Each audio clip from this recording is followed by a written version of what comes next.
1 acre, $25,000 a year, and not one dairy cow, not one greenhouse stuffed with tomatoes, not one viral product in the whole bunch. Most people hear make money homesteading, and they picture a barn full of cattle or a market table groaning under heirloom tomatoes, and then they run the numbers, and the numbers break their heart. Here's what nobody tells you. The homesteaders quietly clearing real money aren't running one big thing. They're running 13 small ones, none of them impressive on its own.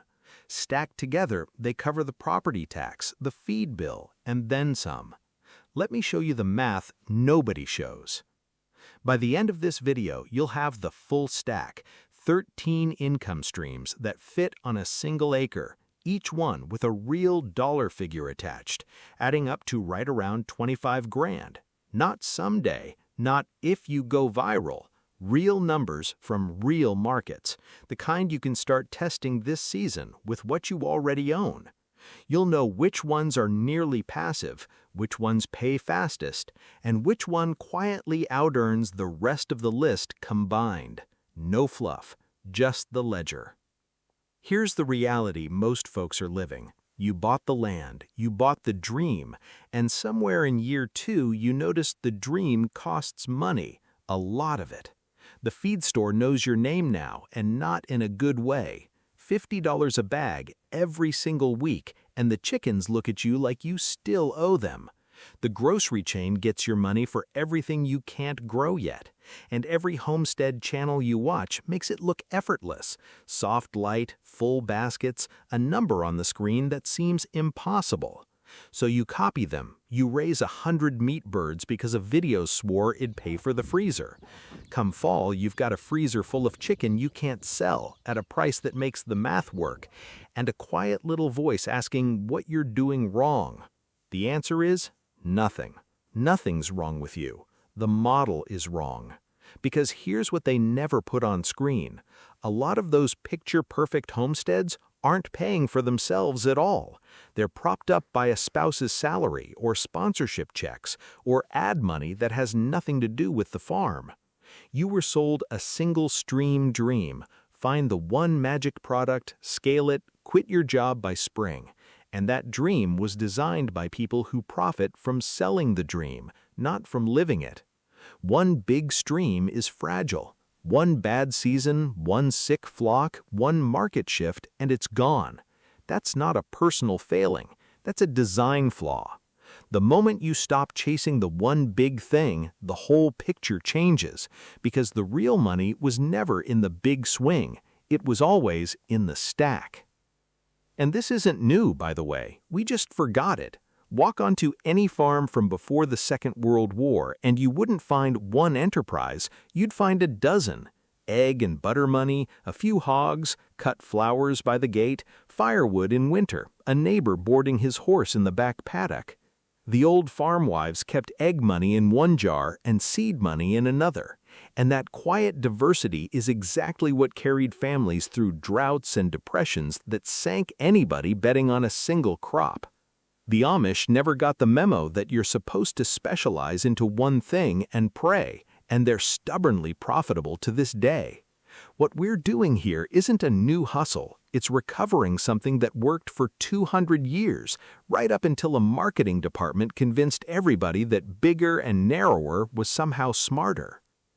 If you're serious about income that survives a bad year, subscribe and hit the bell.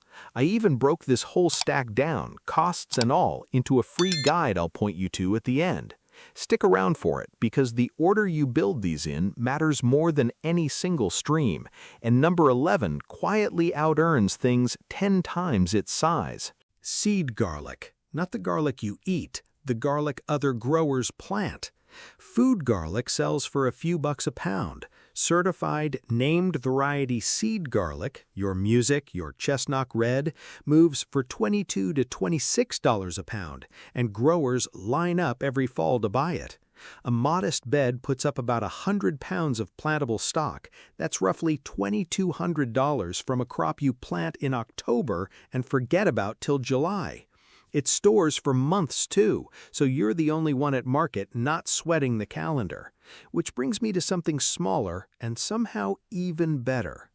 Coturnix quail for eggs and meat on a footprint that'll make you laugh, 1 square foot per bird. You could run a whole flock in the space your dog ignores. They reach laying age at 6 weeks. 6, not the chicken's 4 months. And a hen lays around 300 eggs a year while barely making a sound, so even the neighbors who hate roosters can't complain. The speckled eggs sell to restaurants, the birds dress out for meat in under 2 months, and started birds sell to folks who don't want an incubator. $1,200 a year from a corner of the garage. Everyone thinks it's a hobby. It's quietly a business. Speaking of turning a hobby into a brand, hot sauce from peppers you grow yourself. This is where a 50-cent handful of peppers becomes a $5 bottle with your name on it. Where your cottage food laws allow an acidified product, and many do, so check yours. You can cook, bottle, and sell small batch sauce right out of your own kitchen. A row of peppers, some vinegar, a clever label, and suddenly you're not selling produce, you're selling a brand people come back for. Figure $2,500 a season once you've got a few accounts and a market table. The peppers cost pennies, the story sells the bottle. Now, what if the land itself could earn without you growing a thing? Renting your land as a photography location. This one barely feels fair, it's so easy. A field of sunflowers, a weathered barn, a split-rail fence in golden light. To you, it's Tuesday. To a portrait photographer, it's a backdrop they'll pay $50 to $150 a session to use. Family photos, senior pictures, the odd engagement shoot. You're not posing, you're not editing, you're charging admission to a view you already own. A handful of bookings a month through the pretty seasons lands around $1,800 for essentially mowing a path and unlocking a gate.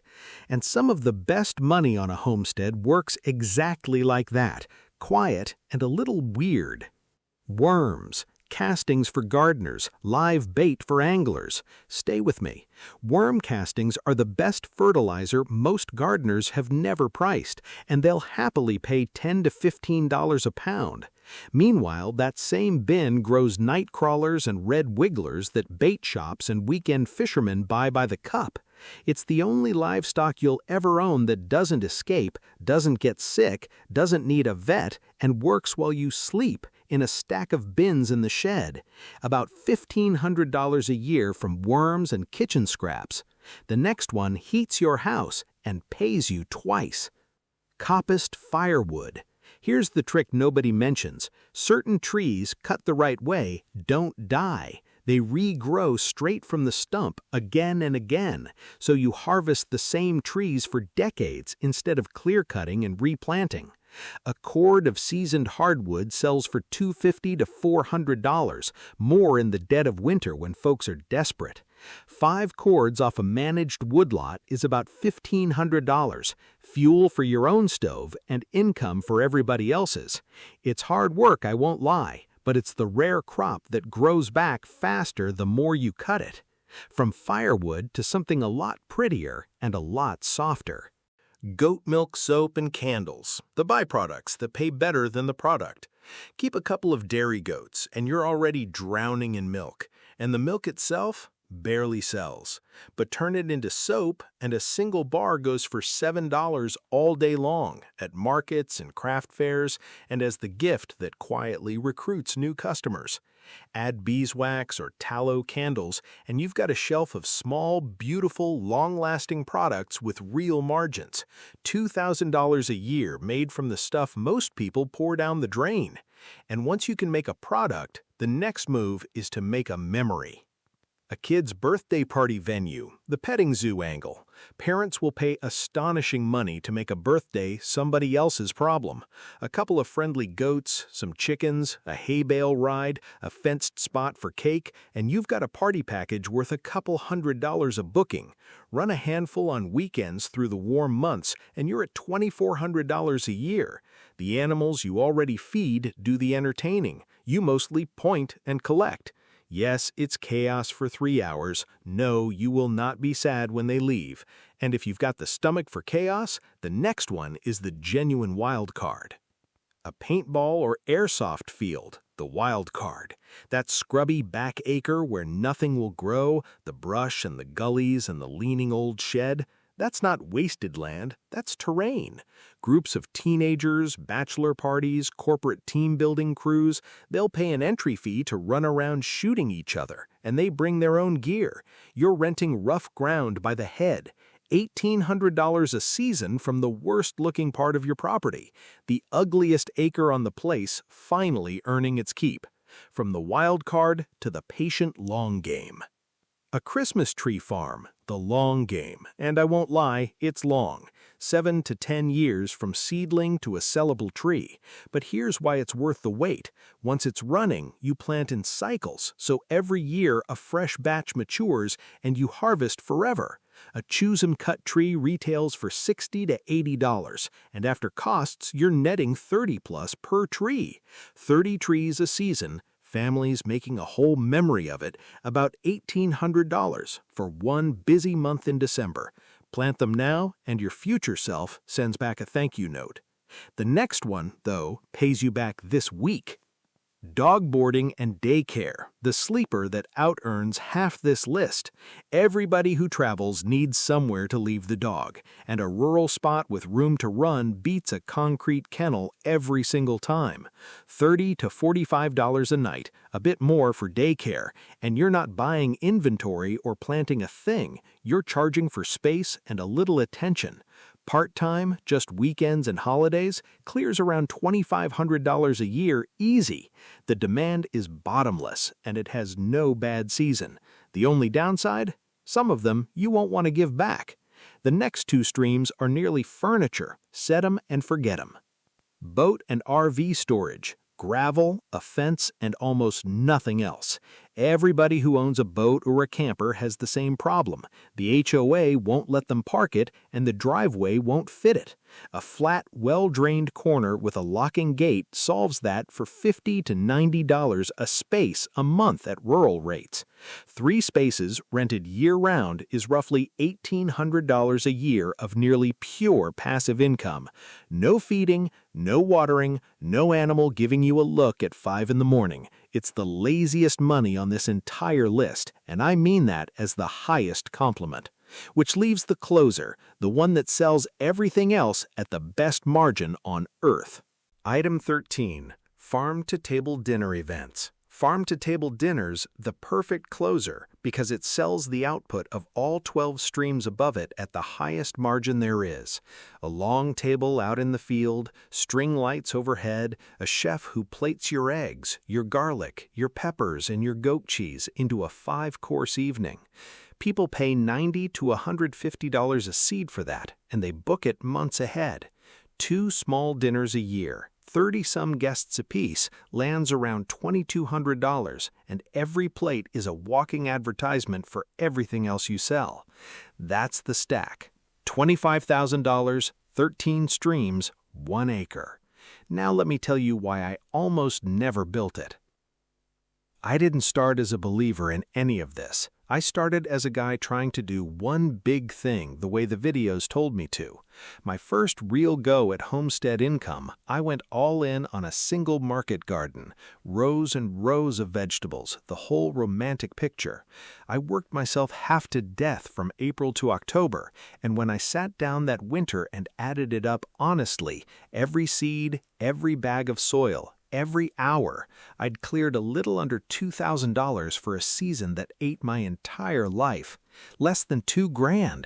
I'd have made more bagging groceries and slept better doing it. I nearly quit. I figured the dream was just a story people told to sell seeds.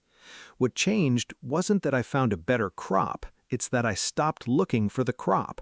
I added one small stream, seed garlic, the boring one nobody films, and it paid quietly more per square foot than my whole vegetable empire. So I added another, then another. None of them dramatic, none of them worth a video on their own. But 3 years in, I looked at the ledger and the small streams together had crossed $20,000, and not one of them had the power to ruin me if it failed. That's the year it finally clicked. I stopped trying to win big and started stacking small. That's when I became a convert. Now let me save you from the mistakes that wreck most people's plans before they start. Mistake 1, trying to launch all 13 at once. Don't. You'll spread so thin you do every one of them badly and quit. Pick one, make it pay for a full season before you add the second. The order matters more than the ambition. Mistake 2, not knowing your real costs. Most homesteaders sell eggs at a loss for years and never notice because they never counted the feed, the bedding, the bird the fox got. $1 of revenue is not $1 of profit. Write it down, even in a notebook, or you're flying blind. Mistake 3, ignoring what your neighbors actually want. It does not matter how much you love a product if nobody within an hour will pay for it. Before you plant or build, ask 5 real people if they'd buy it and at what price. Enthusiasm is not demand. I learned that one the expensive way, more than once. Mistake 4, pricing scared. Almost everybody undercharges at the start. We feel guilty asking what our work is worth. But pricing too low doesn't just starve you, it drags down every other homesteader near you trying to charge fair. Know your costs, add a real wage for your time, then charge what the thing is actually worth. Get those 4 right and you've dodged the potholes that swallow most beginners whole. So picture your place 18 months from now. It's an ordinary Tuesday. The quail are murmuring in the garage, the seed garlic is curing in the shed already half spoken for. There's a camper parked in the back corner paying you $50 a month to sit there doing nothing. Your phone buzzes, another family booking the field for fall photos. The dogs you're boarding this weekend are asleep on the porch. And on the kitchen table is the notebook, the honest one. And when you run your finger down the column, it isn't one big, scary number you're praying holds up. It's 13 small ones, each quietly doing its job, adding up to right around $25,000 a year. And here's the part worth sitting with. That notebook isn't luck. It's just the build order, written down, the same one I mapped out, stream by stream, in the free guide below. Not from one lucky swing. From a stack you built, one boring stream at a time. And the best part, the part that lets you sleep, is that if any single one of them vanished tomorrow, you'd barely feel it. That's not a hustle. That's a foundation. So I've got a question for you, and I read every single comment on this channel. Of these 13, which one would you start with first? Drop the number 1 through 13 and one line on why. I'm genuinely curious where most of you would begin, because the first stream you pick tells me a lot about the kind of homestead you're building. And if you want the actual math, every one of these streams broken down with the real costs, the startup steps, the local rules, and the exact order to build them in so you don't burn out, I put all of it into a free guide, the Modern Homestead Income Blueprint. It's sitting in the description, no charge. Grab it before you plant a single thing. Next week, I'm taking the single most profitable stream on this whole list and breaking it all the way down, start to first sale, on under 1/10 of an acre. You will not guess which one it is, and the numbers genuinely surprised me. Until then, remember, you don't need more land, you need more streams. Your 1 acre is already enough. Most people think 1 acre can't make real money. They're dead wrong. 1 acre, 5 animals, $25,000 in profit. And today, I'm going to show you exactly how the math works, animal by animal, dollar by dollar. No giant operation, no bank loan, no hired help. Just a proven stacking system that small-scale farmers have been quietly using to generate serious income from land most people would call too small to matter. By the end of this video, you'll know exactly which 5 animals to run, what each one earns you, and how they work together on 1 acre to keep cash flowing every single month of the year. Let's do the math. Here's where most small landowners are right now.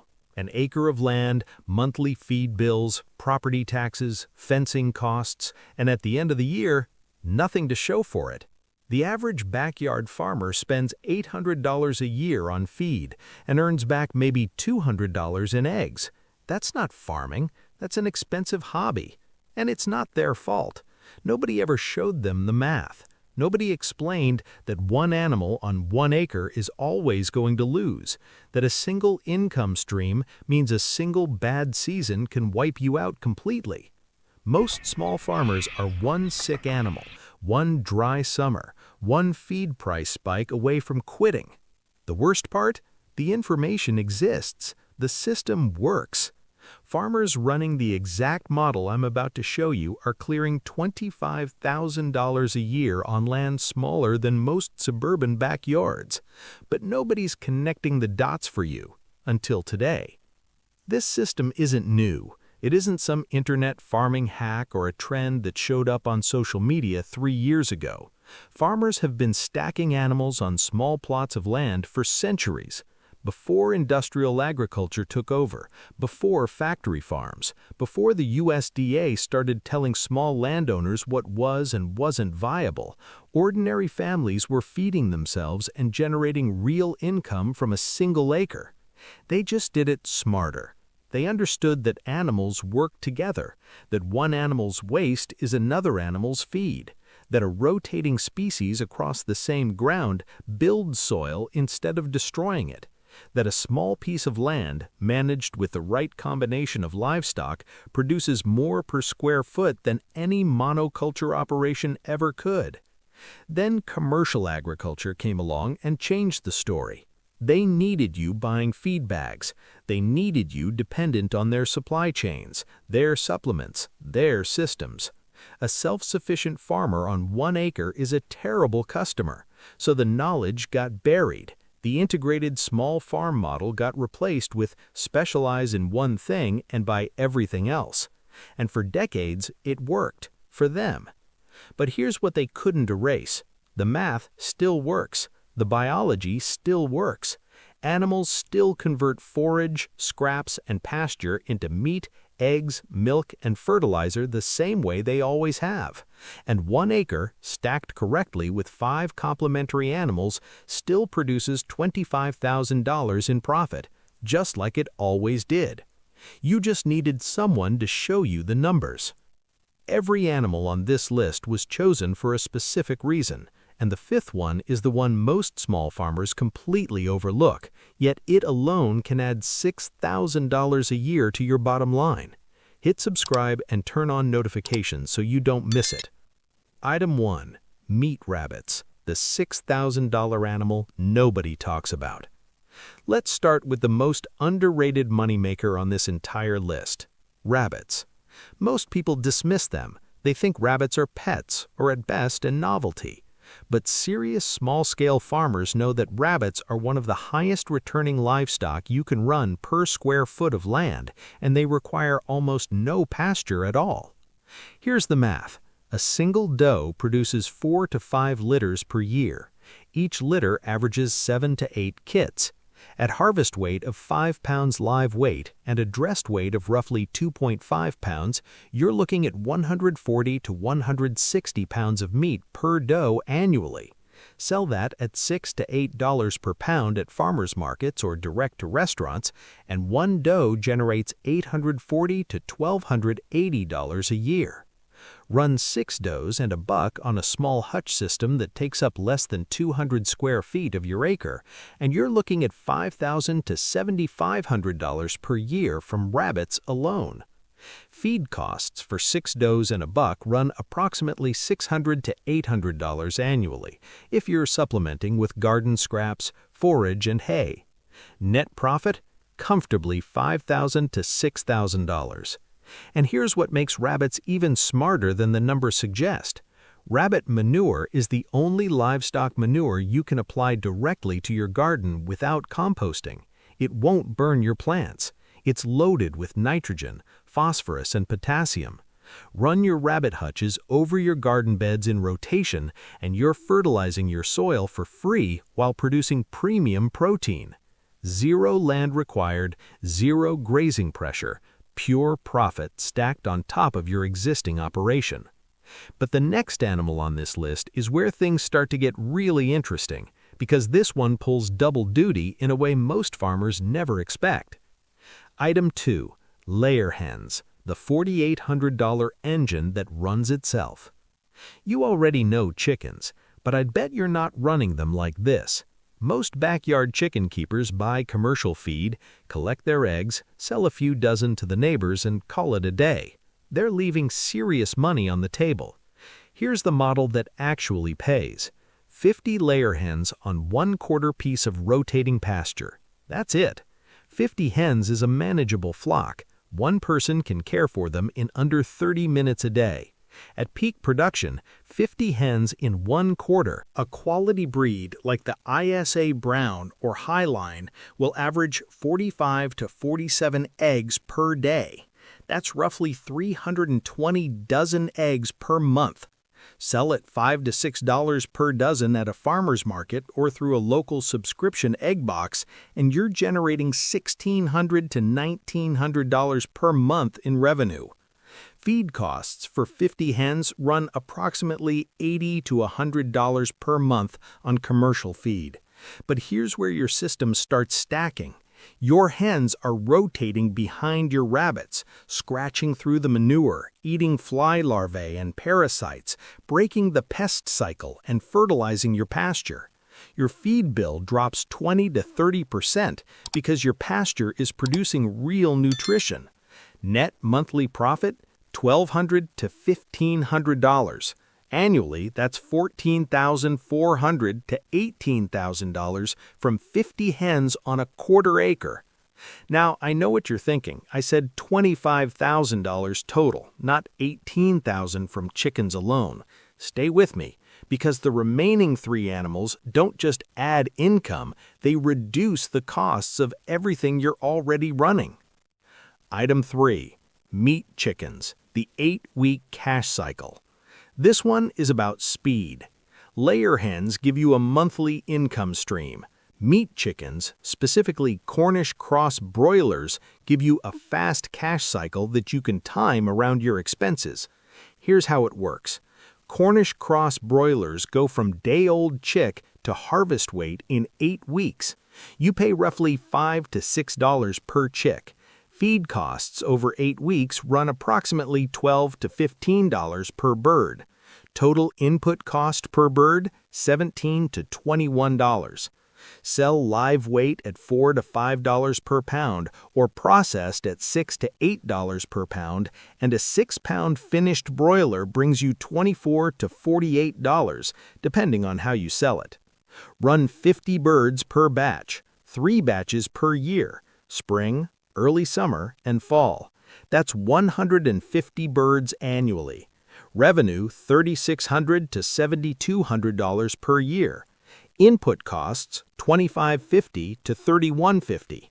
Net profit $1,000 to $4,000 depending on your market and processing method. And I'll be honest with you, meat chickens are more work than layers. Processing day is not glamorous, but for the 8-week commitment, the return per hour of labor is hard to beat. The real power of meat chickens in this system is what they do to your land. Run them in a portable chicken tractor across your pasture, and they're mowing, fertilizing, and pest controlling your acre simultaneously. By the time your 3rd batch is done in the fall, your pasture is in better condition than it was in spring. The next animal on this list costs almost nothing to feed because it eats what everything else produces. Item 4. Pigs, the $3,000 cleanup crew. 2 pigs, that's all this system requires. Not a herd, not a commercial operation, just 2 feeder pigs per year raised from 8 weeks old to harvest weight in 5 to 6 months. Here's why pigs belong in this system. Pigs eat everything. Vegetable scraps, spent garden produce, whey if you're making cheese, stale bread from local bakeries, which many will give you for free or nearly free just to avoid disposal costs. In a stacked system, pigs are the cleanup crew that converts waste into premium protein. Buy 2 feeder pigs in spring for $75 to $150 each. Feed costs over 5 to 6 months, supplemented heavily with free and low-cost inputs, run approximately $200 to $350 per pig. Total investment per pig, $275 to $500. A well-fed pig reaches 250 to 280 pounds. Live weight of 250 to 280 pounds. Dressed weight of 180 to 200 pounds. Sell direct to consumers at $4 to $6 per pound hanging weight, and one pig brings $720 to $1,200. 2 pigs per year, $1,440 to $2,400 in revenue. Net profit after inputs, $900 to $1,800. And I'll be honest with you, those numbers aren't going to retire you, but here's what pigs actually contribute to this system beyond their sale price. Run your pigs on a section of your acre you want to clear or cultivate. They'll root, turn the soil, eliminate weeds, and leave behind some of the richest, most biologically active ground you've ever planted in. Pigs are essentially free land preparation. What would cost you $500 in a tractor rental, 2 pigs do in 60 days, and then you eat them. The final animal on this list is the one almost nobody thinks to include, but it's the one that ties this entire system together. Item 5. Meat rabbits. Wait, let's talk about quail. Specifically, Coturnix quail. And I'll be honest, this was the animal that surprised me the most when I first ran the numbers. Coturnix quail begin laying at just 6 to 8 weeks of age. Compare that to chickens, which take 18 to 24 weeks. They lay up to 300 eggs per bird per year. Their eggs sell at farmers markets for $6 to $10 per dozen, 2 to 3 times the price of chicken eggs, because they're considered a specialty product. Here's the math on 50 quail. Feed costs are remarkably low. 50 quail consume roughly the same feed as 6 to 8 chickens. Monthly feed bill for 50 quail is $20 to $25. At 40 eggs per day from 50 birds, you're producing roughly 85 dozen eggs per month. At $7 per dozen, $595 per month in revenue. Monthly feed cost, $20. Net profit, $575. Annually, $6,900, from 50 birds that fit in a structure the size of a garden shed. Quail also cycle fast for meat. Coturnix quail reach harvest weight in just 5 to 6 weeks.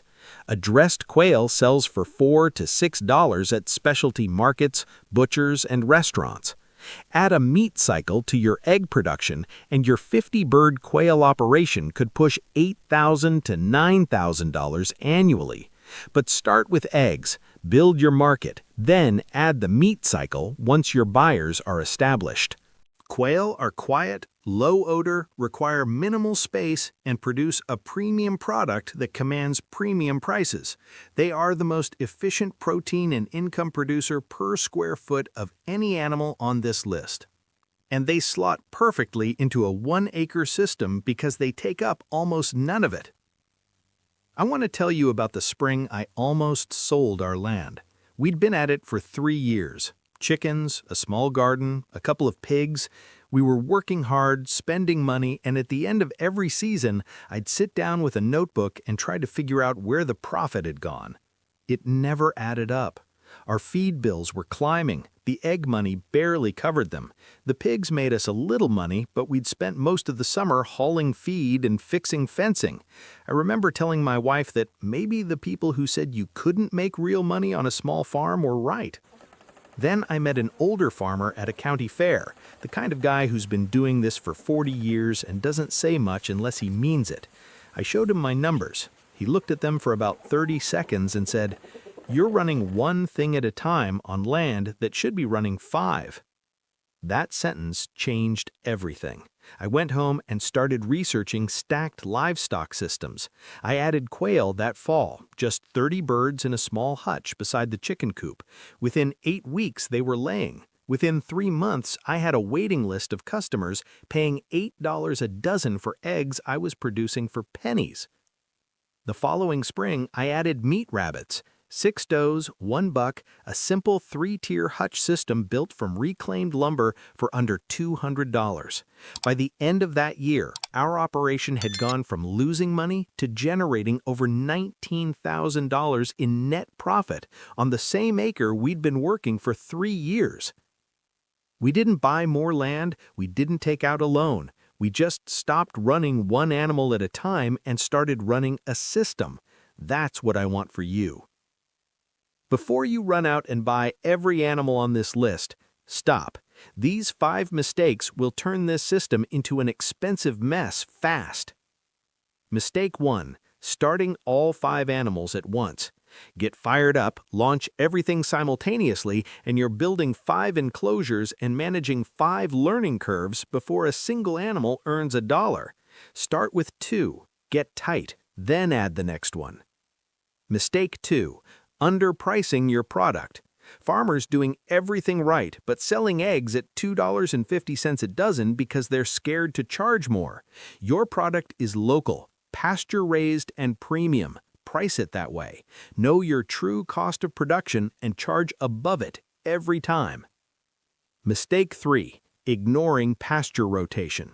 Same animals on the same ground without rotation will destroy your acre in one season. Parasites build up, soil compacts, pasture disappears. Rotate every species on a 3 to 4 week cycle and your land improves every year instead of degrading. Mistake 4. Know market before you scale. Don't raise 150 broilers and then figure out where to sell them. Build your customer base first. Sell 25 birds. See how fast they move. Then scale. Every animal you can't sell is a pure loss. Mistake 5. Tracking revenue instead of profit. My chickens made $18,000 this year. But after feed, bedding, processing, and labor, the real number is $7,000. Track every input cost from day one. The farmers winning on 1 acre aren't the ones with the most animals. They're the ones with the tightest numbers. Here's what this system looks like 3 years from now. Your pasture is healthier than the day you started. Your animals are cycling nutrients back into your soil, reducing your input costs every single year. Your feed bills are dropping because your land is producing more forage. Your rabbit hutches are paid off. Your quail setup cost you $300 and it's still printing money. You're not dependent on a grocery store for protein, not dependent on a supply chain that can fail, not dependent on a single income stream that one bad season can wipe out. You have 5 streams, 5 animals working together, feeding each other's systems, covering each other's slow seasons, and the financial picture gets cleaner every year. Year 1, you're building and learning. Year 2, you're profitable. Year 3, you're optimizing. Tightening costs, raising prices, expanding your direct market, adding a meat processing setup that increases your margin by 40%. Farmers running this model don't talk about quitting. They talk about what they're adding next. That's the real long-term benefit. Not just the $25,000. It's the confidence that comes from knowing your 1 acre is working as hard as you are, and that every year it works a little harder. Here's what I want you to do right now. Look at your acre, look at what you're currently running, and ask yourself, how many income streams am I actually stacking? If the answer is 1 or 2, you now know exactly what to add and exactly what it's worth. Pick 1 animal from this list that you don't currently have. Start there. Build the system 1 layer at a time. The $25,000 number isn't a ceiling, it's a starting point for a farmer who knows what they're doing. Drop a comment below and tell me which of these 5 animals are you most excited to add to your operation. I read every single one. If this video gave you something valuable, hit subscribe and turn on the bell. Every week I'm breaking down real farming numbers, real systems, and real strategies for making small land work hard. And next week, I'm revealing the single fastest way to double your egg income without adding a single extra hen. You don't want to miss that one. Now go make your acre work. Stop buying more beef cattle. I know that sounds crazy coming from someone who's raised cattle for years, but when I sat down and ran the actual profit per acre numbers between bison and beef cattle, I nearly fell out of my chair. Most ranchers and homesteaders automatically think cattle when they think red meat production. It's what we've always done. It's what our parents did. It's what every ag extension office pushes.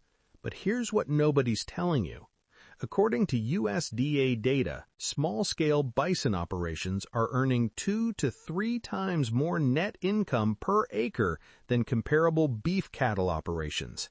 And they're doing it with fewer inputs, lower vet bills, and animals that actually improve the land instead of destroying it.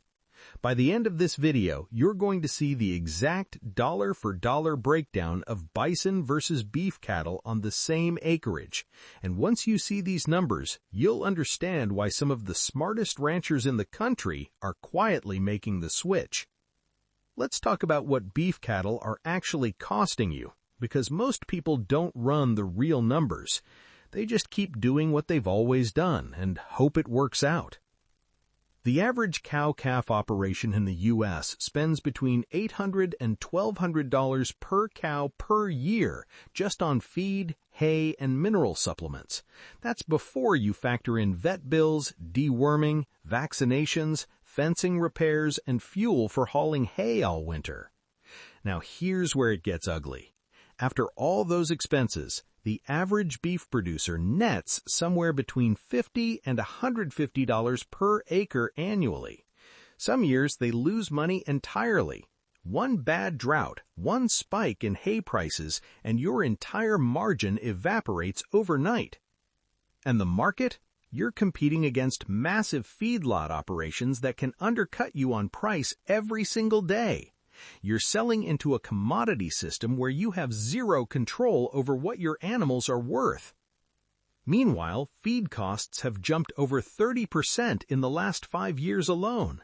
Hay that used to cost $4 a bale is now $8 or $9 in most regions. Diesel for running equipment keeps climbing, and vet costs don't even get me started. You're working harder every year for thinner margins. And if you're honest with yourself, you already know something has to change. The question is what?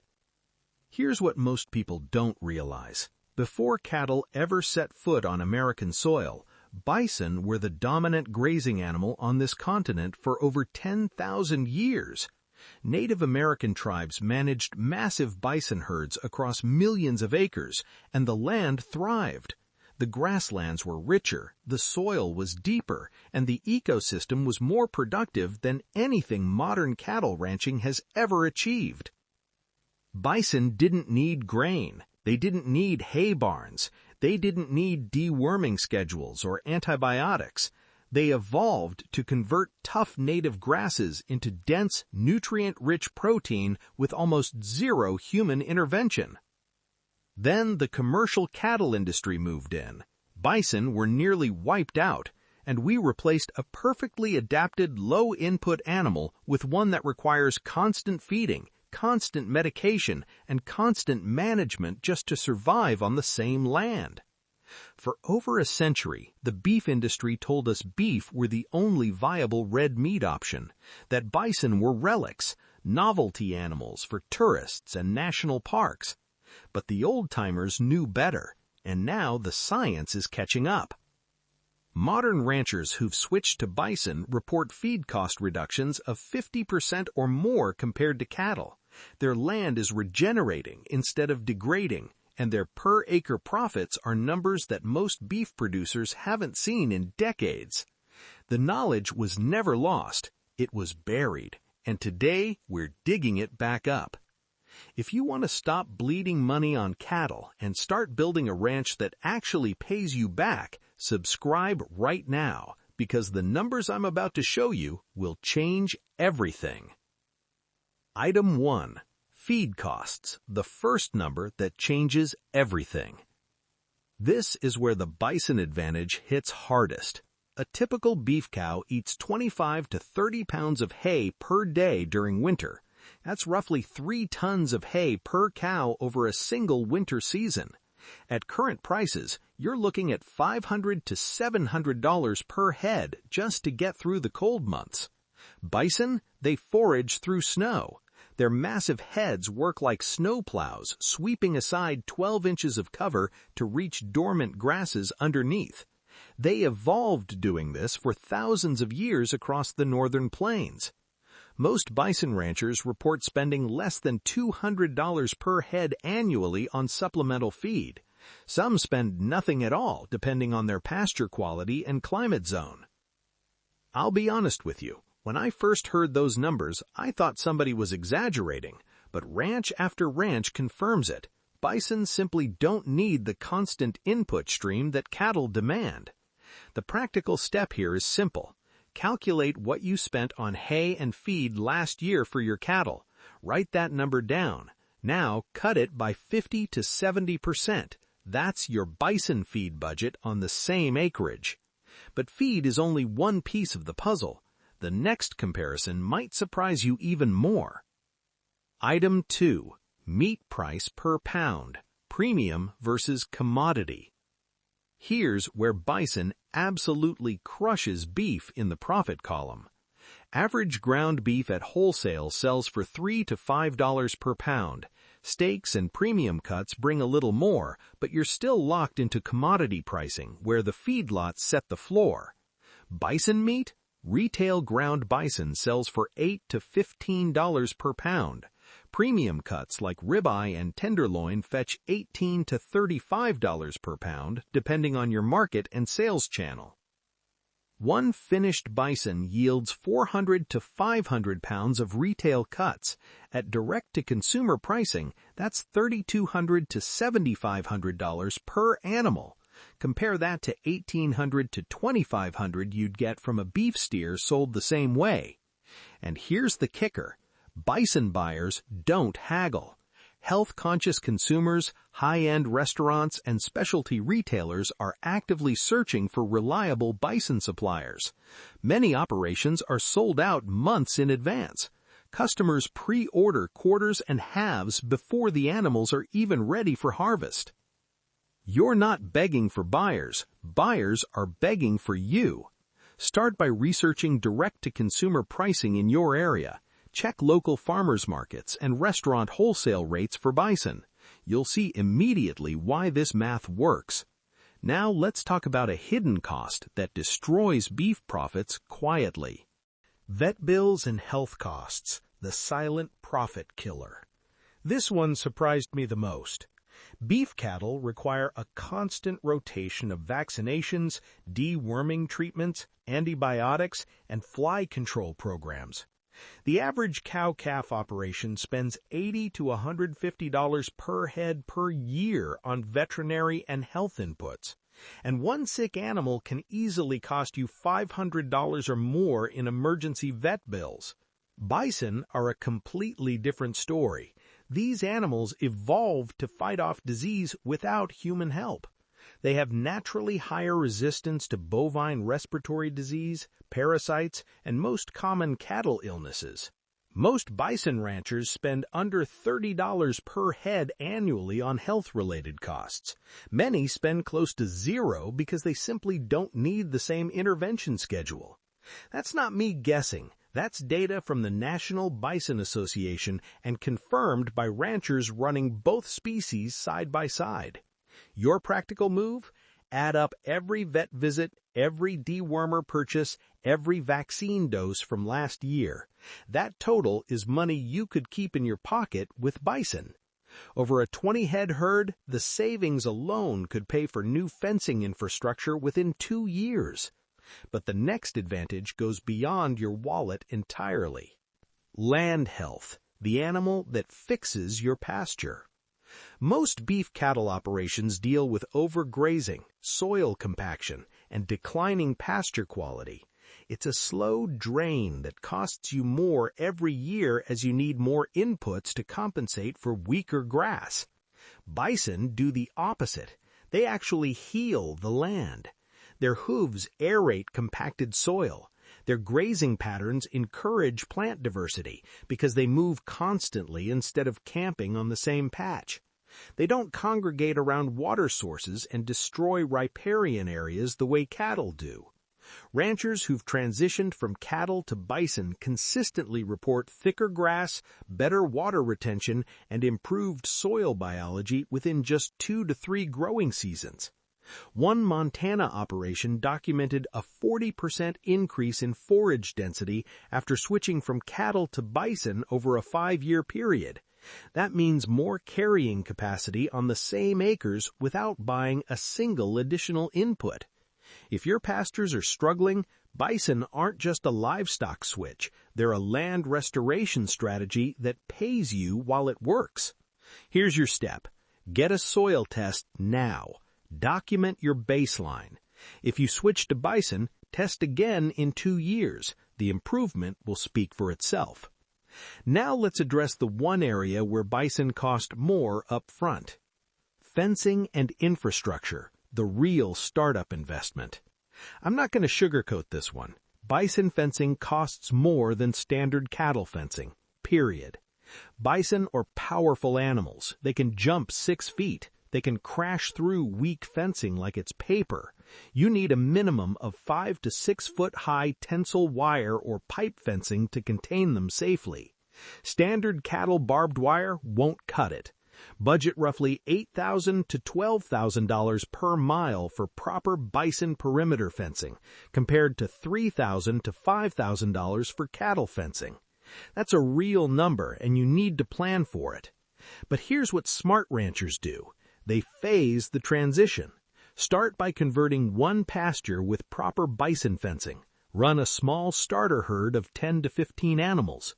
Use the profits from that first group to fund fencing on your next pasture. Within 3 to 4 years, most operations have fully converted their infrastructure using profits generated by the bison themselves. The fencing pays for itself because the per-animal margins are so much higher. Don't let the upfront costs scare you away from long-term wealth. Every successful bison rancher started with one fenced pasture. The next number is where the whole comparison comes together. Market demand. Scarcity is your best friend. In the beef world, you're a small fish in a massive ocean. Over 30 million beef cattle are slaughtered annually in the U.S. Prices are dictated by industrial feedlots, packing plants, and commodity futures traders. You have zero pricing power. The entire U.S. bison herd, roughly 500,000 animals, that's it. And demand is growing faster than supply every single year. Bison meat has exploded in popularity with health-conscious consumers, fitness communities, and farm-to-table restaurants. Grocery chains like Whole Foods and local co-ops can't keep shelves stocked. This scarcity means you control the price. You're not competing against factory farms, you're filling a gap that the market is desperate to close. The National Bison Association reports producer demand for breeding stock has outpaced supply for 3 consecutive years. People aren't just buying bison meat, they're trying to buy bison to raise, and they can't find enough. Your action step is to join your regional bison association now. Attend one meeting. Talk to established producers. You'll discover buyer networks, processing contacts, and mentorship opportunities that don't exist in the commodity beef world. And now the final number, the one that puts this entire debate to rest. Net profit per acre, the bottom line. Here it is, the number that matters most. Average beef cattle operation in the U.S. nets $50 to $150 per acre per year. Good operations in good years might push $200. That's the ceiling for most beef producers after all expenses. Bison operations targeting direct-to-consumer sales, USDA data shows small-scale producers earning 2 to 3 times more net income per acre than comparable beef operations. We're talking $300 to $500 per acre on well-managed ranches, with top performers exceeding that. Take Sweetgrass Bison Ranch in Montana. Fewer than 80 animals on roughly 100 acres. They gross over $200,000 annually through direct-to-consumer sales, farmers markets, and wholesale restaurant contracts. That's over $2,000 gross per acre. Even after expenses, the net profit per acre dwarfs anything a beef operation could achieve on the same land. The math doesn't lie. Same land, same grass, same rain. Completely different outcome depending on which animal is standing on it. Your move? Run the numbers for your own property. Compare your current beef revenue per acre against projected bison income using the figures in this video. Let the spreadsheet make the decision for you. Let me tell you how this became real for me. 3 years ago, I was running 40 head of beef cattle on my place, and I was drowning. Feed bills were crushing me. Every winter, I'd watch my savings account shrink while I hauled hay twice a day in the freezing cold. I'd sell calves in the fall, and after expenses, I was lucky to clear $4,000 for an entire year's worth of work. A buddy of mine kept telling me to look into bison. I thought he was nuts. I told him bison were for national parks and tourist ranches, not real operations. I had every excuse lined up. The fencing is too expensive, they're dangerous, you can't find a processor, nobody around here buys bison meat. But I was desperate enough to try something, so I sold 15 head of cattle and used that money to fence off 25 acres with proper high-tensile wire.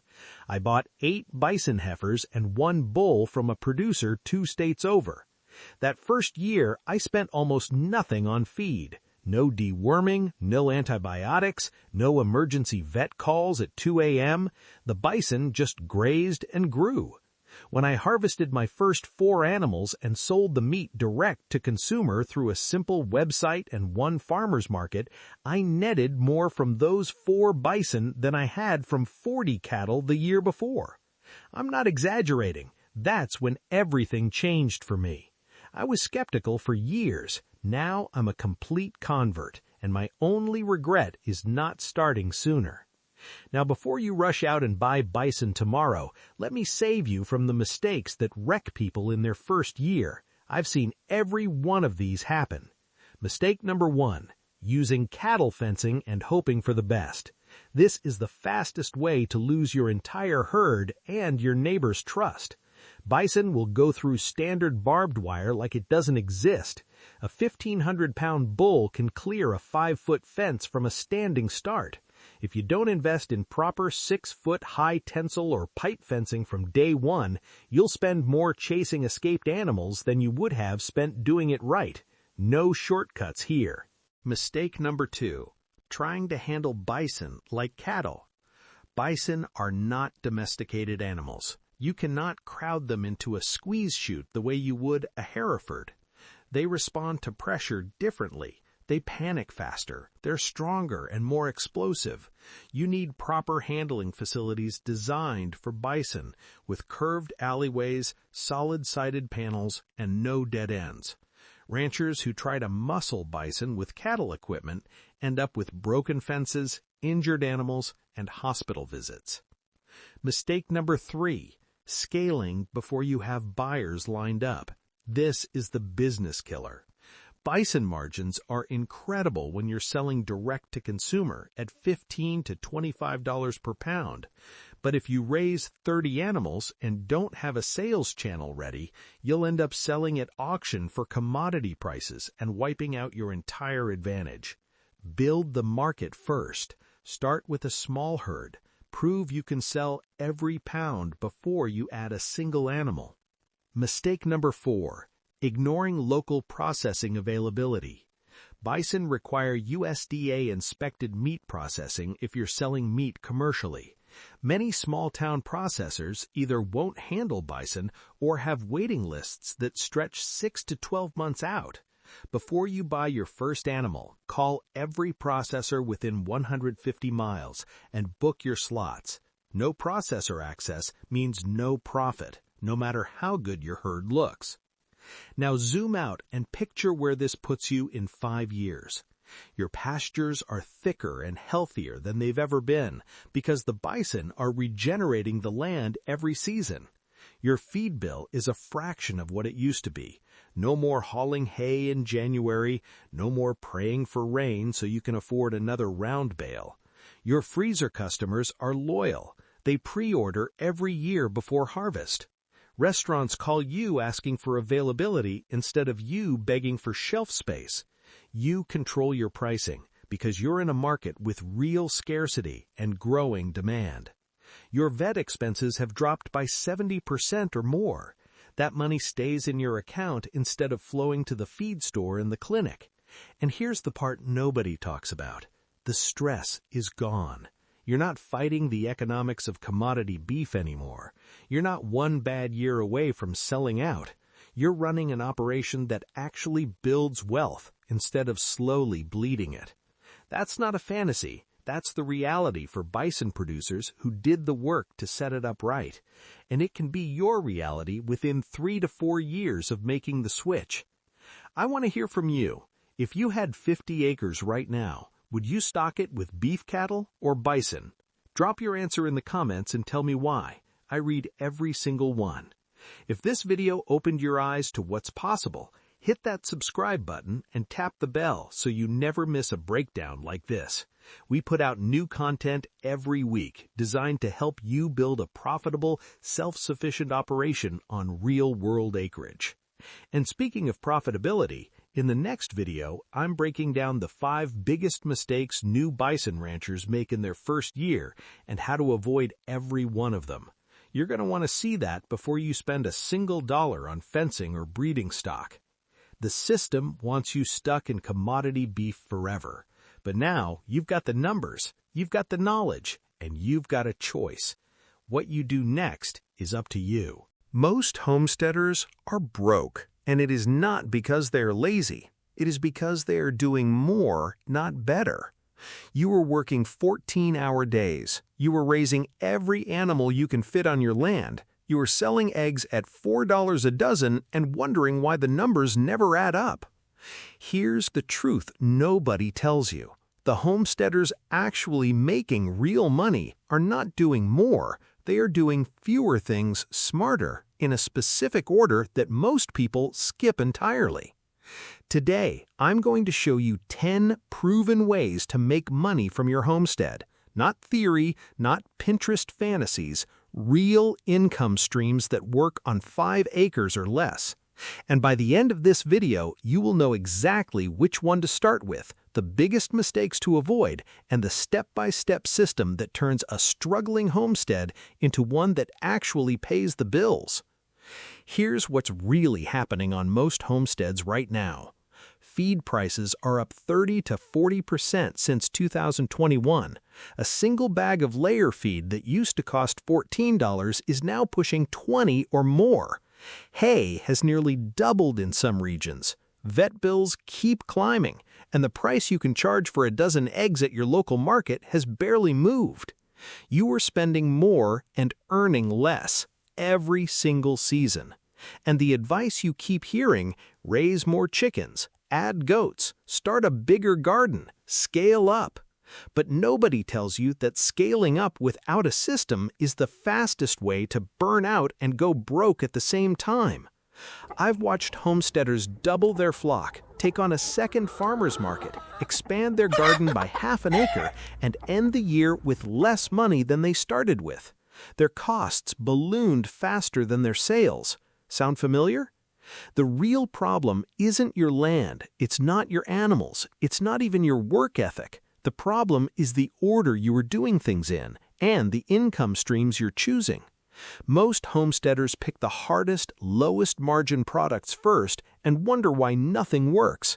They're competing with industrial agriculture on commodity prices, and that's a fight you'll never win. There's a better way, and it starts with understanding something that changed everything for me. Here's what commercial agriculture does not want you to figure out. The most profitable small farms in history were never built on doing more. They were built on stacking the right income streams in the right order. Go back 200 years. Before industrial feedlots and factory farms, small homesteads fed entire communities. They did not have tractors or refrigerated trucks. What they had was a system. Every animal served more than one purpose. Every crop fed the family first and earned money second. Every piece of infrastructure worked year-round, not just one season. They understood something we have forgotten. A homestead is not a factory. It is a small, living economy, and the moment you try to run it like a commercial operation, you lose the very advantage that makes a homestead profitable in the first place. The old farmers knew that a dollar saved is worth more than a dollar earned. They knew that selling raw materials is a losing game. They knew that 3 modest income streams will always beat one big gamble. Modern agriculture buried this knowledge because it does not sell feed bags or equipment loans, but the principles still work, and the homesteaders quietly earning $1,500 to $3,000 a month on small acreage right now are using these exact same principles, whether they realize it or not.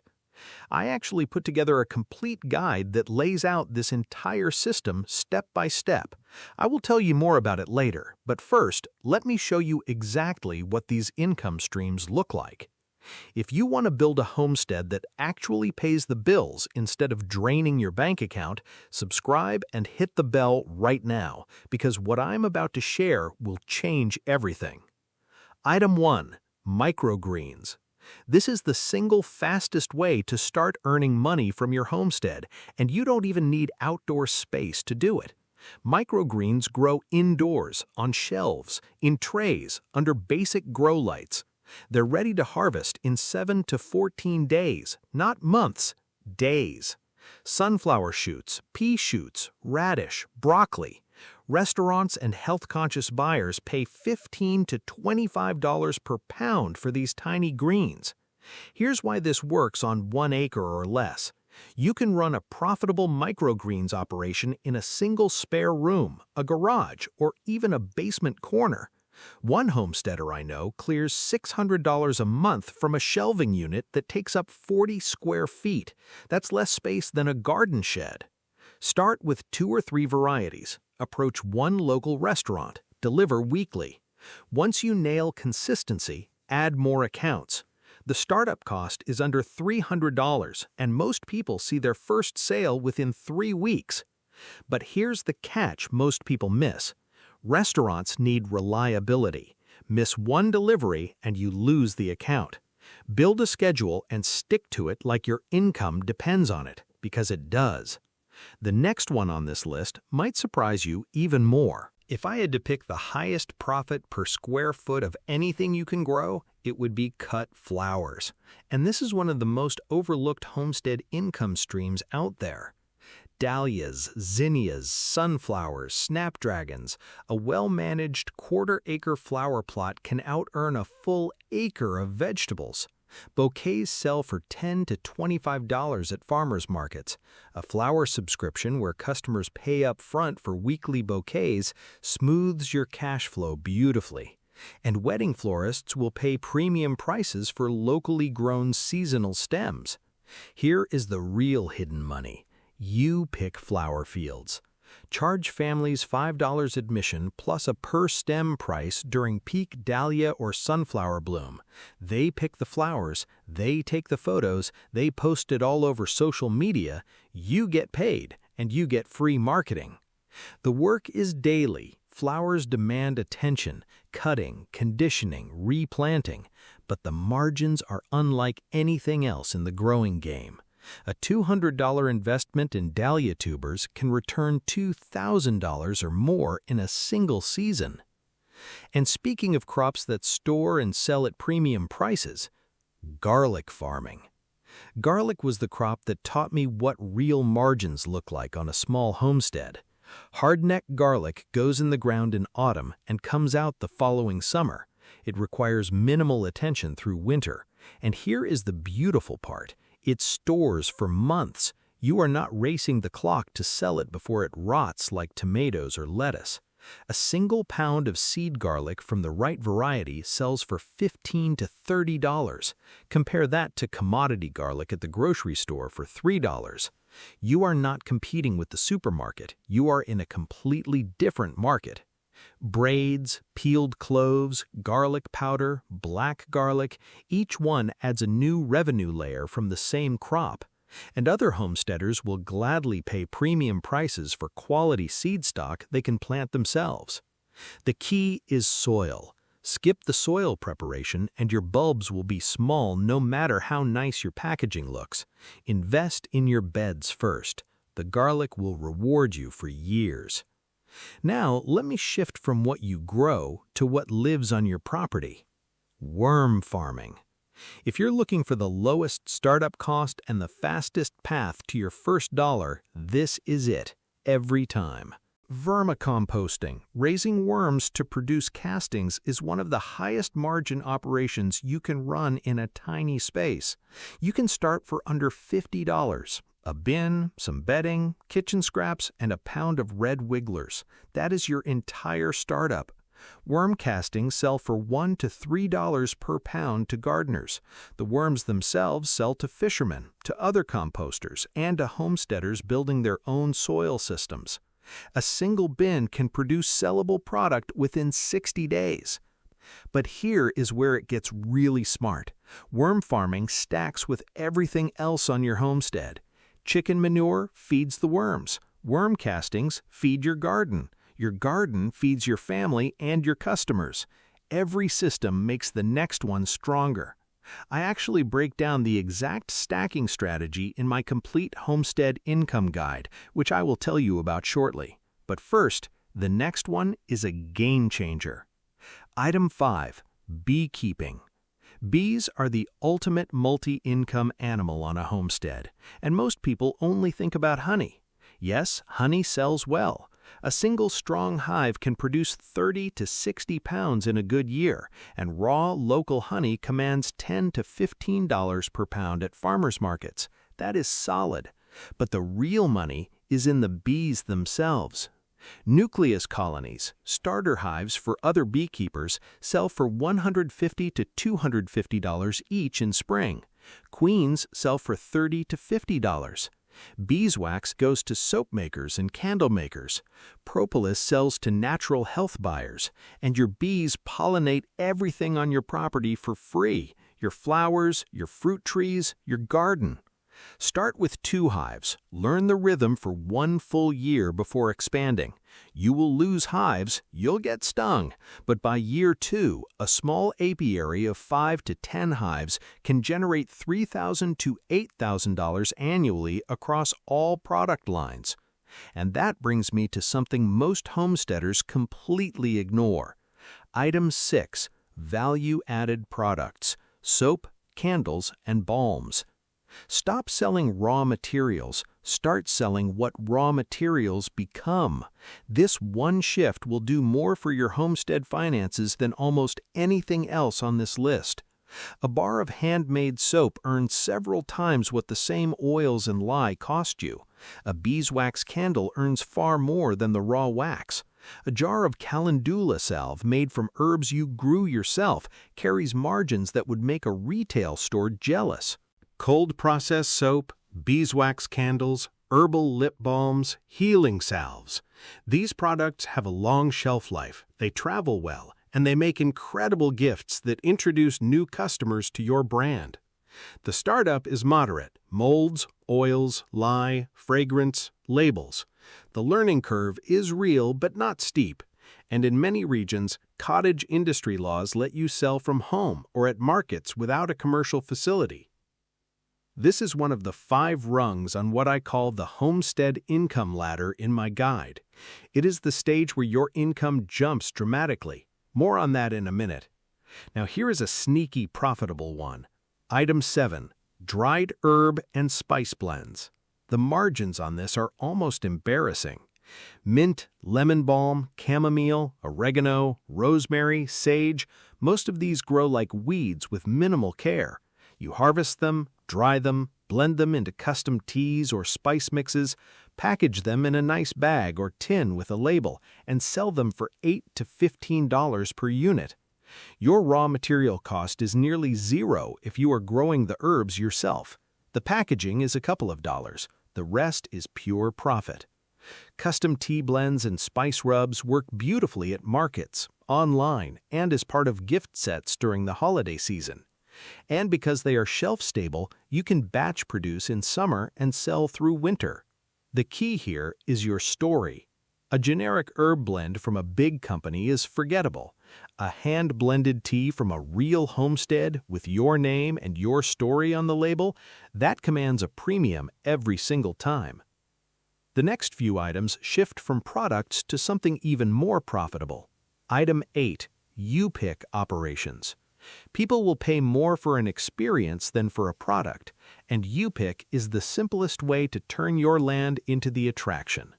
Strawberries, blueberries, pumpkins, flowers, even herbs. Customers show up, pay an entry fee or a per-pound price, and they do the harvesting for you. You just solved your biggest labor problem and turned it into a revenue stream. A pumpkin sold from a stand might bring in $5. That same pumpkin, picked by a family who paid $10 admission to wander your patch, take photos, and sip cider, you just earned $15 from the same pumpkin, and they did the work. You need clear signage, simple pricing, good parking, and insurance. Keep it organized and friendly. Peak weekends during harvest season can bring in more than an entire month's worth of farmers market sales. And while people are already on your land, here is another way to monetize it. Item 9. Photography and event venue rental. Your homestead is already beautiful. You just have not been charging for it. A field of sunflowers in bloom, a rustic barn, an orchard row, a flower garden. These are magnets for photographers, wedding shoots, family portraits, senior photos, social media content creators. Many homesteads now charge $50 to $150 per session just for access during peak bloom or golden hour.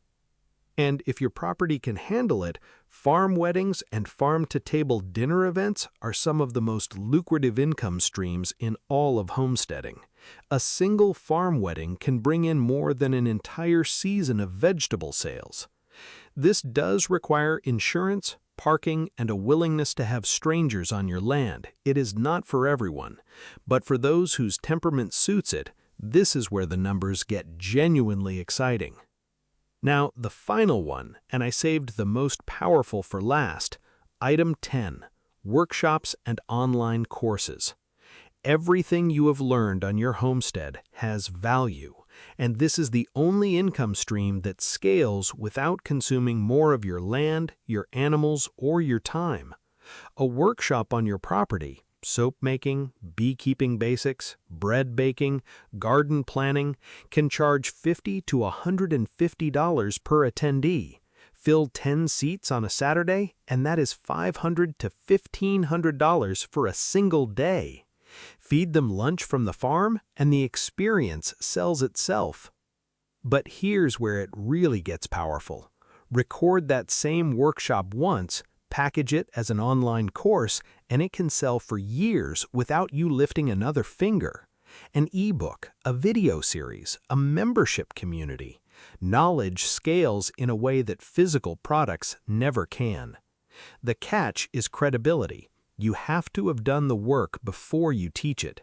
But if you've been homesteading for even a few years, you already know more than most people who are just starting out. This is actually why I created my own guide, the Modern Homestead Income Blueprint. I wanted to put everything I have learned into one resource that walks you through each of these income streams step by step. What to start first, what order to add them, what to avoid, and the real numbers behind each one. The link is in the description below, and I promise you it is the most complete homestead income system you will find anywhere. I want to get personal with you for a second, because I was exactly where you might be right now. A few years back, I was doing everything the hard way. I had too many animals, too many projects, and not enough profit to show for any of it. I was working from sunrise to dark, and my bank account looked the same as when I started. Some months it looked worse. I was convinced the answer was more. More chickens, more garden rows, more market days. I even took on a second farmer's market 45 minutes away, burning gas money I did not have. Then I sat down one winter evening and actually tracked every dollar in and every dollar out. The numbers were brutal. I was losing money on 3 of my 5 income streams. I just never saw it because I never looked. That was the turning point. I cut back to 2 streams. I focused on value-added products and surplus sales only. Within 6 months, my income went up by 40%, while my workload dropped by nearly half. That experience is actually what pushed me to create the Modern Homestead Income Blueprint. I wanted to save other homesteaders from making the same costly mistakes I made. It lays out the exact order to build income streams, so you never waste a season chasing the wrong one. Grab it from the link in the description. Now, before you rush out and start all 10 of these at once, let me save you some pain. Here are the mistakes that sink most homesteaders before they even get going. Mistake 1. Starting too many streams at once. This is the #1 killer. You do not need 5 streams in year 1. You need 1. Get it profitable, learn the rhythm, then add the next. Stacking too fast is how you burn out and lose money simultaneously. Mistake 2. Pricing too low. Almost every homesteader I know undercharged in the beginning. You forget to count your time. You forget the feed, the packaging, the fuel to market. Know your real costs, add a fair wage for your hours, then charge what the product is actually worth. Pricing too low does not just hurt you, it hurts every other homesteader in your area trying to charge fairly. Mistake 3. Ignoring local demand. It doesn't matter how excited you are about lavender sachets if nobody within an hour of your homestead wants them. Before you plant, build, or buy anything, ask at least 5 real people if they would pay for it, and at what price. Skip this step, and you will produce things that sit unsold. Mistake 4.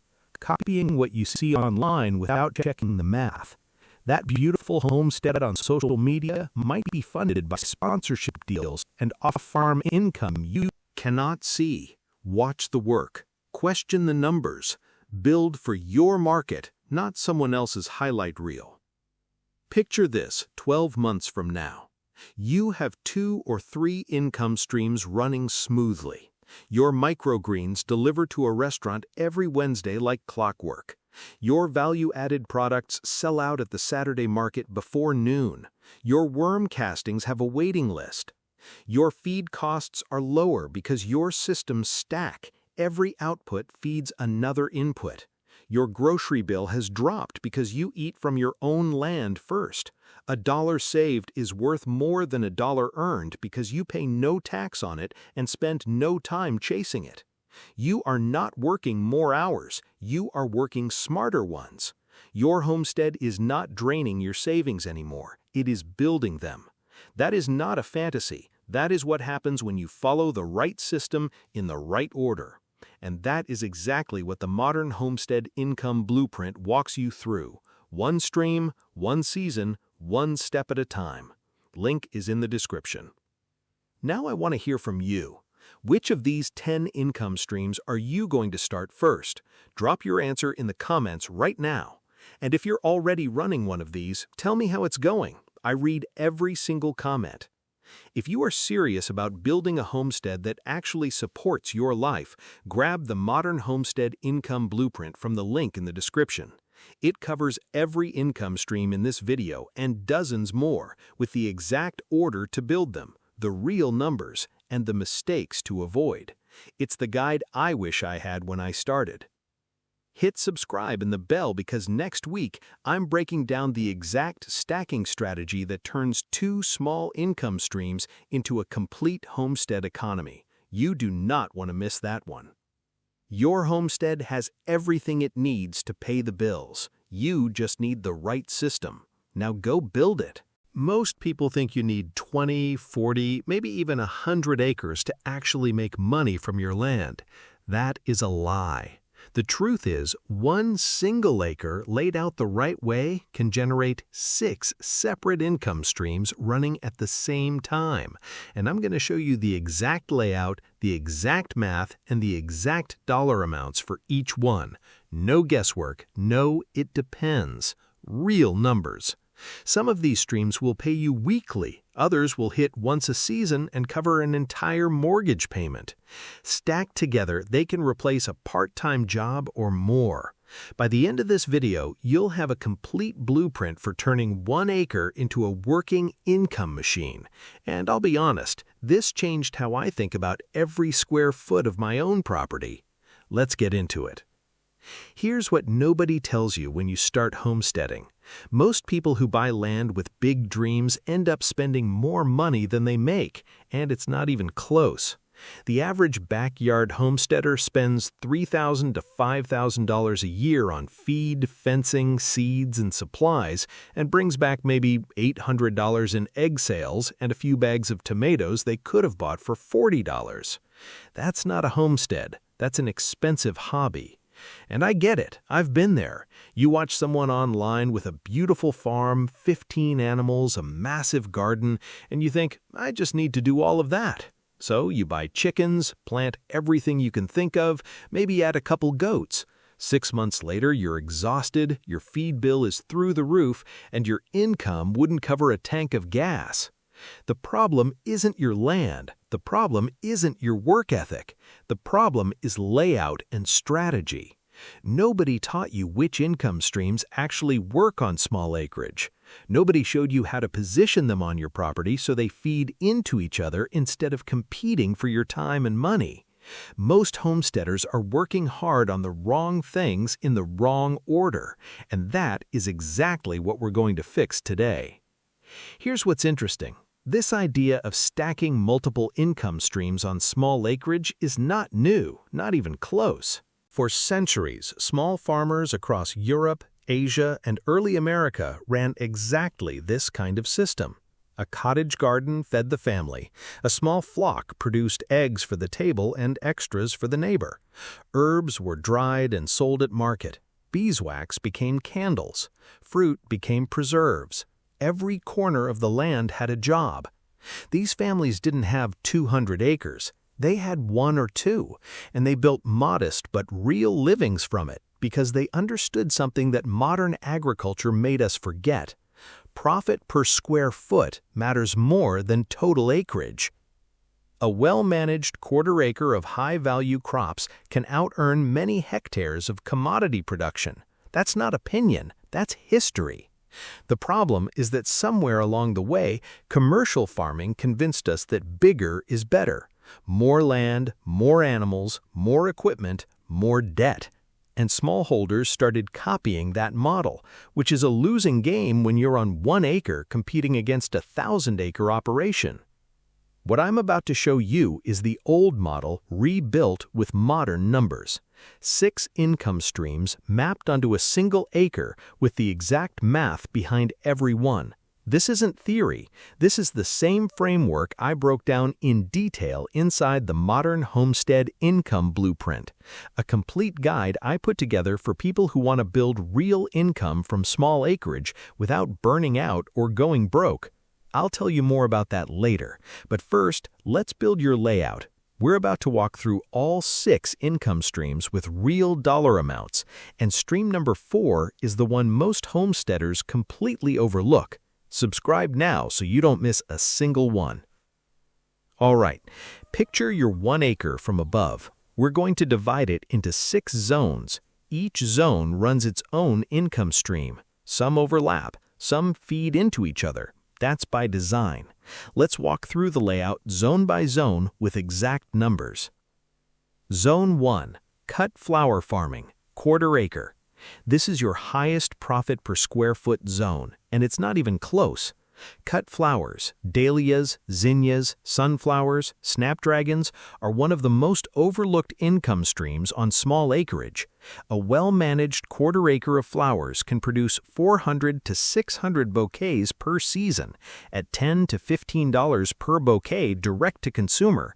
That's $4,000 to $9,000 from one small section of your property. And there are 3 ways to sell. A roadside cooler with an honor box, 0 labor at the point of sale. A flower subscription where customers pay up front for weekly bouquets. That smooths your cash flow beautifully. And you pick days during peak bloom where families pay an entry fee plus a per stem price. Here's the part most people miss. Your flower field isn't just a crop, it's a backdrop. And that connects directly to stream number 5, which we'll get to in a minute. The work is real: succession planting, deadheading, cutting early morning, conditioning and clean water, but dollar for dollar, nothing else on this acre will match the return per square foot of a well-run flower plot. And if you're wondering exactly which varieties give you the best margin and how to time your plantings for continuous harvest, I mapped that entire process inside the Modern Homestead Income Blueprint. It's one of the most popular chapters in the guide. But the next zone is where your weekly cash flow starts. Zone 2, pastured poultry for eggs, small flock, 1/8 acre. Eggs are the gateway livestock product. Almost every homesteader starts here, and for good reason. The demand for fresh, pasture-raised eggs is steady almost everywhere. But here's where most people leave money on the table. They sell eating eggs at $5 or $6 a dozen and wonder why the math barely breaks even after feed costs. The real money in a small flock isn't just table eggs. It's what comes above them on the pricing pyramid. Hatching eggs from heritage breeds sell for $30 to $60 per dozen. Day-old chicks sell for $5 to $15 each. Started pullets at point of lay can go for $25 to $40 per bird. That same flock sold to the right customer at the right time transforms the economics completely. Run 30 to 40 hens with 2 or 3 roosters from a known heritage breed, Marans, Americanas, Olive Eggers. Between table eggs, hatching eggs, and chick sales in spring, a small operation like this can realistically pull $3,000 to $6,000 a year on 1/8 of an acre. Your feed cost runs $150 to $200 a month. Your revenue, if you're selling genetics and not just breakfast, covers that and then some. And here's the bonus. All that chicken manure goes straight into zone number 6. Nothing is wasted. Now, stream number 3 is one most homesteaders completely overlook, and it might be the most passive income on this entire acre. Beekeeping and honey-based products. Property edge, minimal footprint. 2 to 4 hives along the edge of your property. That's all it takes. A single strong hive can produce 30 to 60 pounds of honey in a good year. At $12 to $18 a pound selling direct, that's $360 to $1,080 per hive just from honey alone. But the real margins aren't in the raw honey. They're in what honey becomes.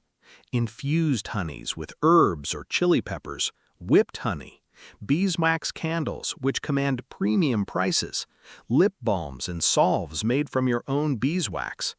Each product takes that base ingredient and multiplies its value 3 to 5 times. 4 hives with a modest value-added product line can realistically generate $3,000 to $5,500 a year. And here's the hidden benefit nobody talks about. Those bees are pollinating your flower field and your berry patch at the same time. They're not just an income stream, they're boosting every other zone on your property. Startup costs run $300 to $500 per hive. You'll spend money before you see a return, but once established, bees are one of the lowest labor, highest margin systems on any homestead. I'll be honest, I break down the full value-added product ladder in the Modern Homestead Income Blueprint because the transformation of raw materials is where your margins truly live. That single shift in thinking did more for our finances than anything else. But stream number 4 is the one that surprises people the most. Zone 4, you pick berries, 1/4 acre. This one is part crop, part experience, and that combination is where the math gets exciting. 1/4 acre of well-managed strawberries, raspberries, or blueberries can produce 2,000 to 4,000 pounds of fruit per season. If you sell that at market for $4 to $6 a pound, you're looking at $8,000 to $24,000 in gross revenue. But here's the elegant trick. You don't harvest it. Your customers do. You Pick solves the single biggest problem in berry farming, harvest labor. Families show up, pay an entry fee or a per-pound price, pick their own berries, and leave happy. You charge for the experience and the produce together. Some operations add a simple farm stand with lemonade, honey, and bouquets from Zone 1. Now you're stacking 3 income streams in a single customer visit. Realistically, a small U-pick on 1/4 acre, after accounting for slower first-year yields and off-peak weekends, can net $4,000 to $8,000 in a focused 6 to 8 week season. The work is intense but bounded. Once the season ends, you're done.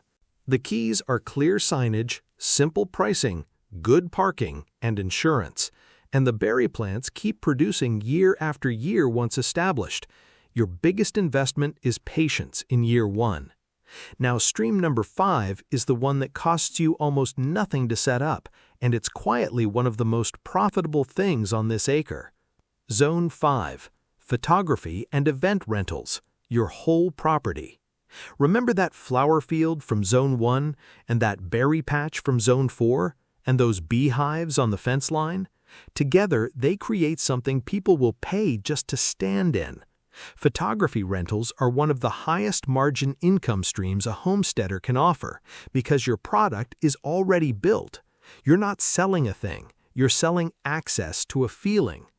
Wedding photographers, family portrait sessions, engagement shoots, social media creators, they all need beautiful outdoor locations, a blooming flower field, a rustic fence, a few chickens in the background.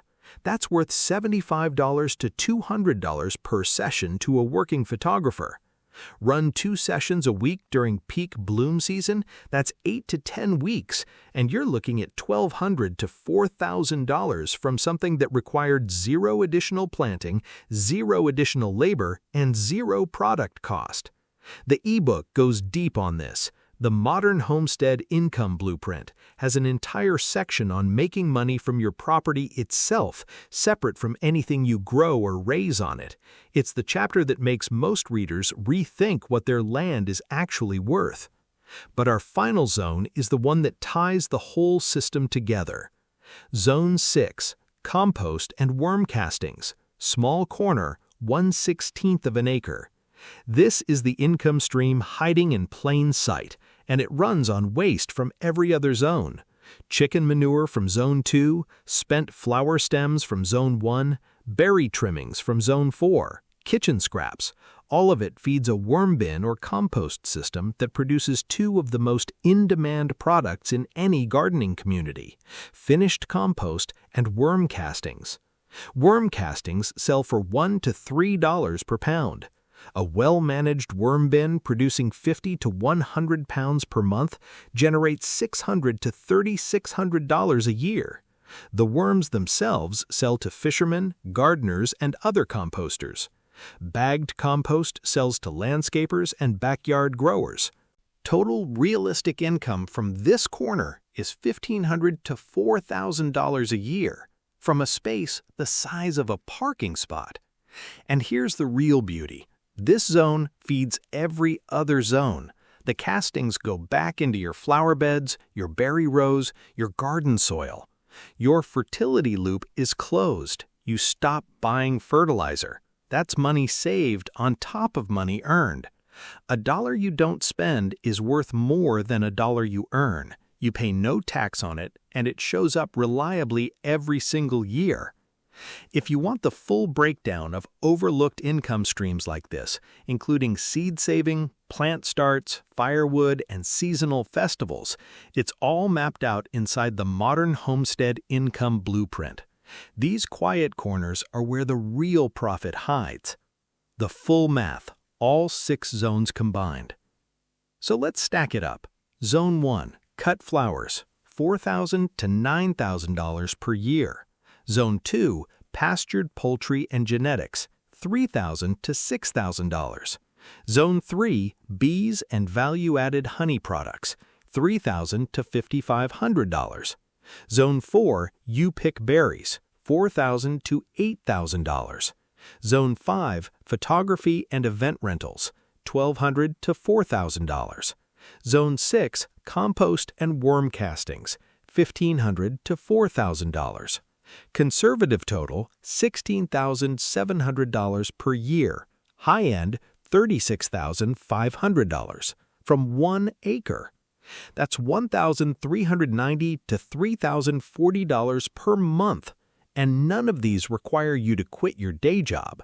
Most can run part-time, seasonally, or on weekends. The key isn't doing all 6 at once. It's starting with one, making it work, then adding the next. One stream, one season. That's the approach that actually sticks. I'll be honest with you. When I first started, I did everything wrong. I had the land, I had the motivation, but I had zero strategy. I bought 50 chickens before I had a coop finished. I planted a massive garden with no plan for who would buy any of it. I tried to add bees, ducks, and a goat operation all in the same spring.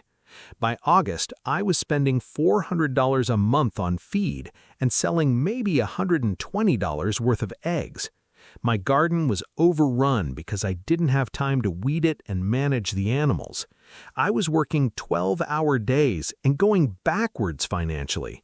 My partner looked at me one evening and said, "This was supposed to make our life better."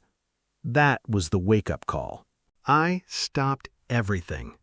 I sat down with a notebook and actually mapped out what each project was costing me in time, money, and energy versus what it was bringing back.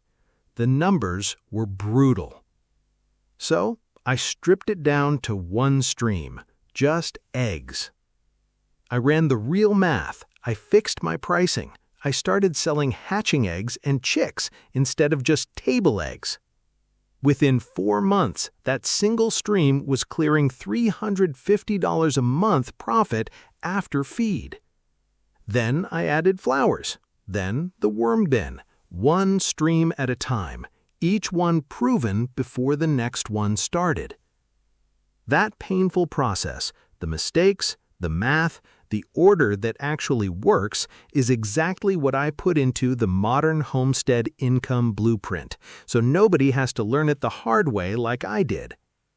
Now, before you go start digging up your backyard, let me save you from the 4 mistakes that wreck this system for most people.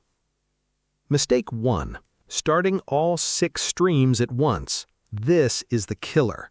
You get excited, you try to launch everything in one season, and you end up doing 6 things badly instead of one thing well.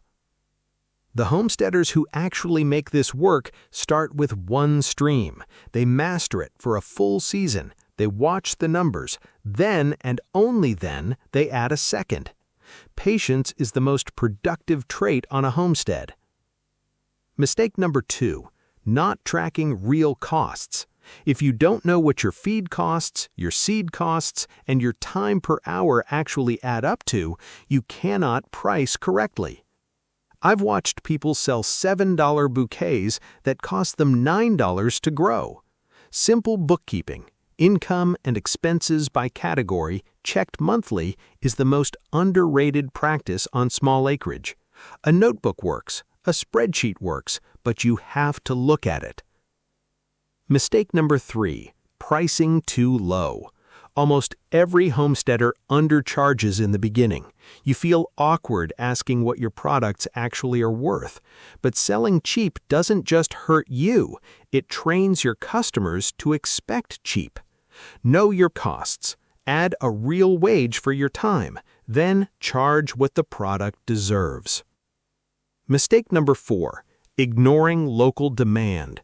It doesn't matter how beautiful your lavender is if nobody within 30 miles wants to buy it. Before you plant, before you build, ask at least 5 real people whether they'd pay for what you're offering and at what price. Skip that step and you'll produce things nobody wants. Every single one of these mistakes is covered in detail inside the Modern Homestead Income Blueprint, along with the exact systems and checklists to avoid them from day one. Now picture this 12 months from now. Your flower field is in its second season, producing twice the bouquets with half the guesswork.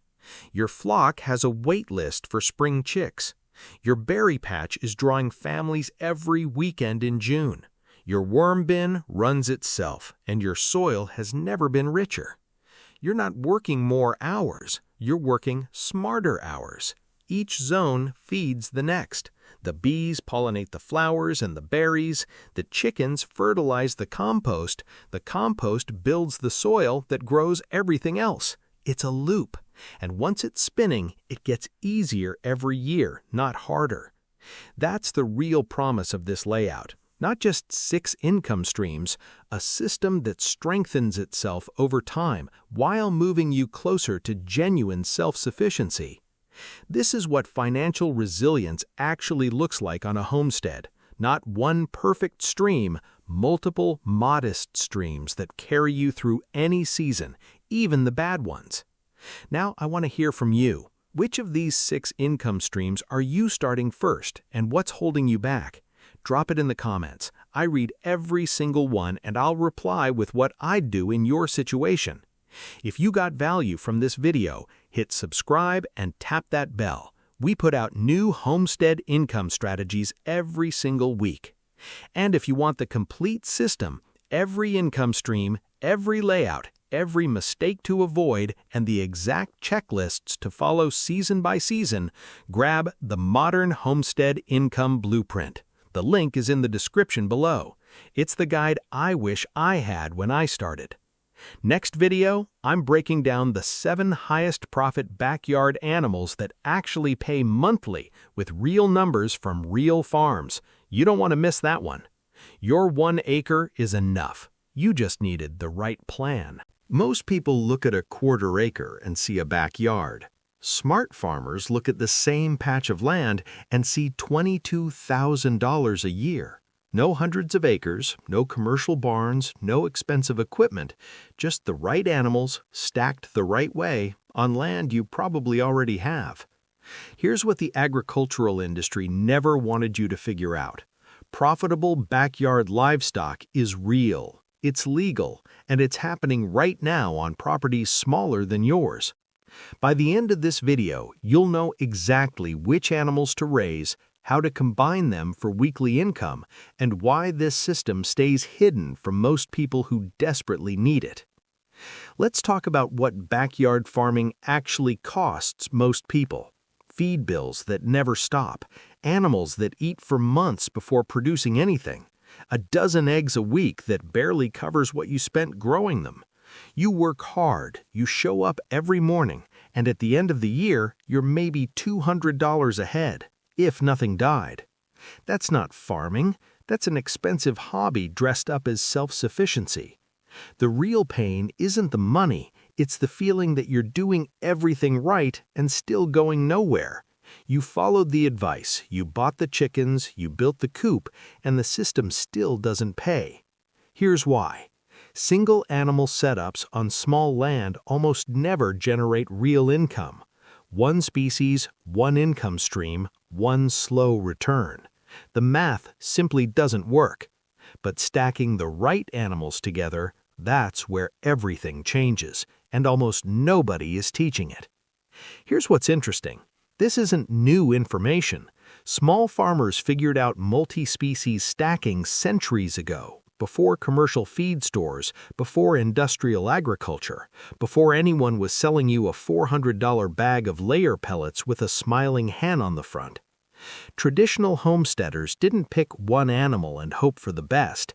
They ran systems. Rabbits fed the compost, ducks patrolled the garden, quail filled the gaps where chickens couldn't legally go. Each animal served a function. Each function generated income or cut a cost. Nothing wasted, nothing idle. The result was small plots of land producing consistent food and consistent income year after year. Then industrial agriculture arrived, and it had one goal: make you a customer. Sell you feed, sell you supplements, sell you replacement birds every season. A self-sufficient backyard farmer is a terrible customer, so the knowledge quietly disappeared from mainstream farming education. What replaced it? The single-species backyard model. Easy to sell products to, easy to keep dependent.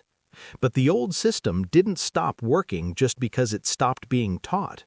Farmers across Australia, Southeast Asia, and parts of Europe never abandoned multi-species stacking. And right now, a growing number of backyard producers in the US and UK are rediscovering exactly what their great-grandparents already knew. A quarter acre is enough. It has always been enough. You just need the right animals in the right combination. And that's exactly what we're breaking down today. We're about to break down the exact animals, the numbers, and the stacking method that makes this work. And the final animal on this list is the one most people completely overlook, yet it generates the highest return per square foot of anything you can raise. Hit subscribe and turn on notifications so you don't miss what's coming. Item 1. Quail, the fastest cash flow animal on the planet. If you need income quickly, nothing beats quail. These birds start laying eggs at just 6 weeks old. Compare that to chickens, which take 5 to 6 months before you see a single egg. That's the difference between revenue in weeks and revenue in half a year. Here's the density math. You can comfortably house 50 quail in the same footprint as a standard dog crate. 50 birds, one crate-sized space, producing up to 45 eggs a day at peak laying. Quail eggs sell for $5 to $8 per dozen at farmers markets. In Asian grocery stores and specialty food shops, they regularly hit $10 to $12. That's not commodity pricing. That's premium pricing for a product most people can't find locally. 50 birds generating 45 eggs daily equals roughly 3 dozen per day. At $6 a dozen, that's $18 a day, $540 a month, from one crate-sized setup. Add a second rack, double it. Feed costs run about $2 per bird per month. 50 birds cost you $100 a month to feed. Your net on that $540 is $440 every single month from a space smaller than your bathroom. And when laying slows after 12 months, dressed quail meat sells for $5 to $8 per bird at farmers markets and to restaurants. You have a second income stream built into the same animal. Start here. Get the cash flowing first. Everything else builds on top of it. But quail is just the foundation. The next animal multiplies your land's output in a completely different way. Meet rabbits, the highest protein return per square foot. Rabbits are the most underrated income animal in backyard farming, hands down. Here's the number that stops people cold.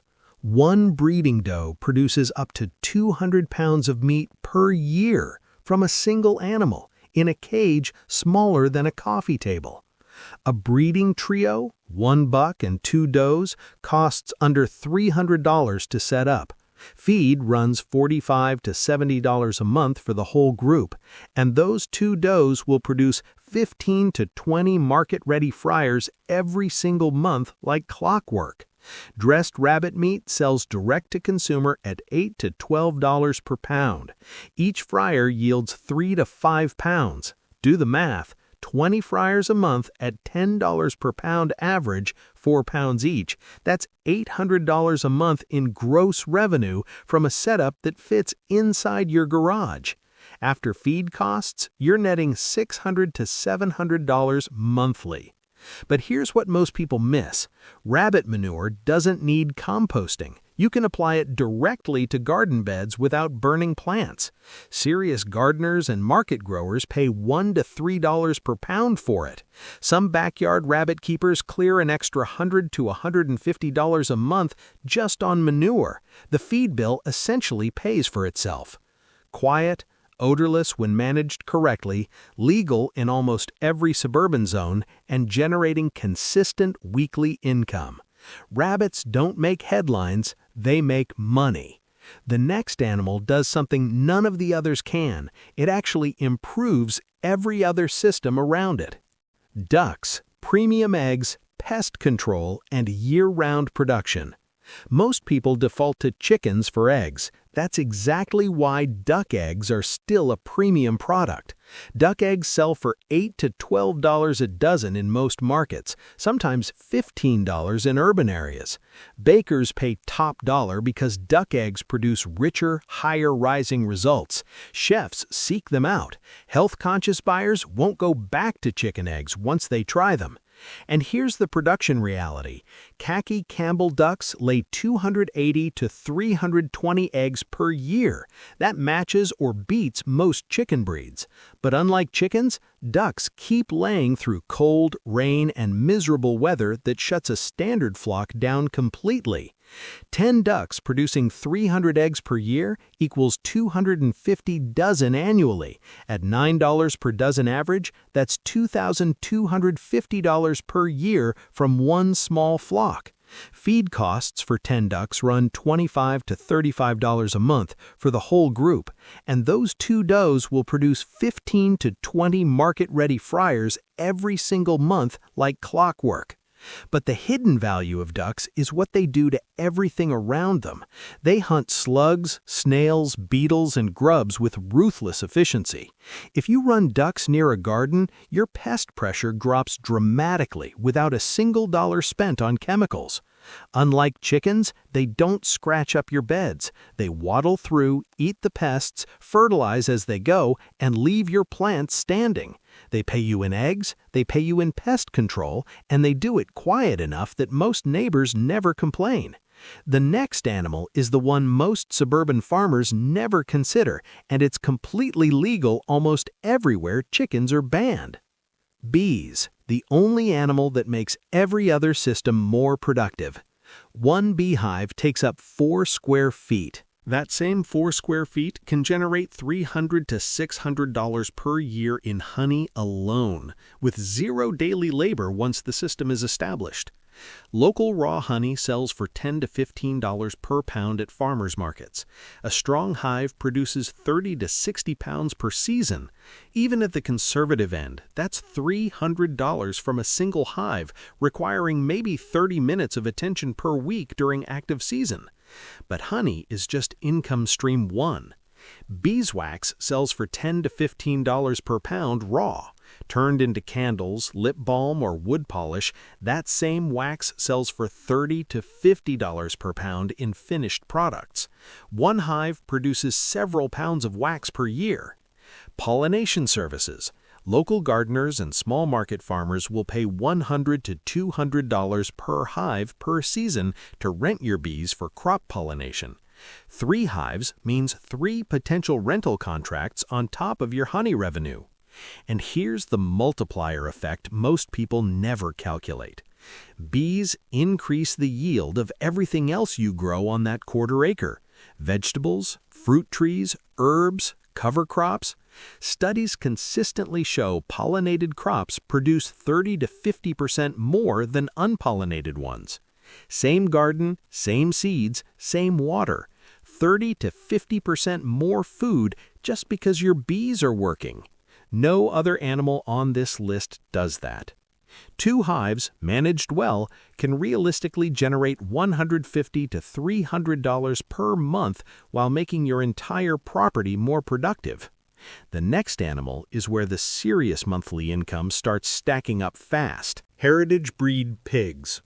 Seasonal high-ticket income that changes your annual number. This is the animal that takes a good backyard income and turns it into a great one.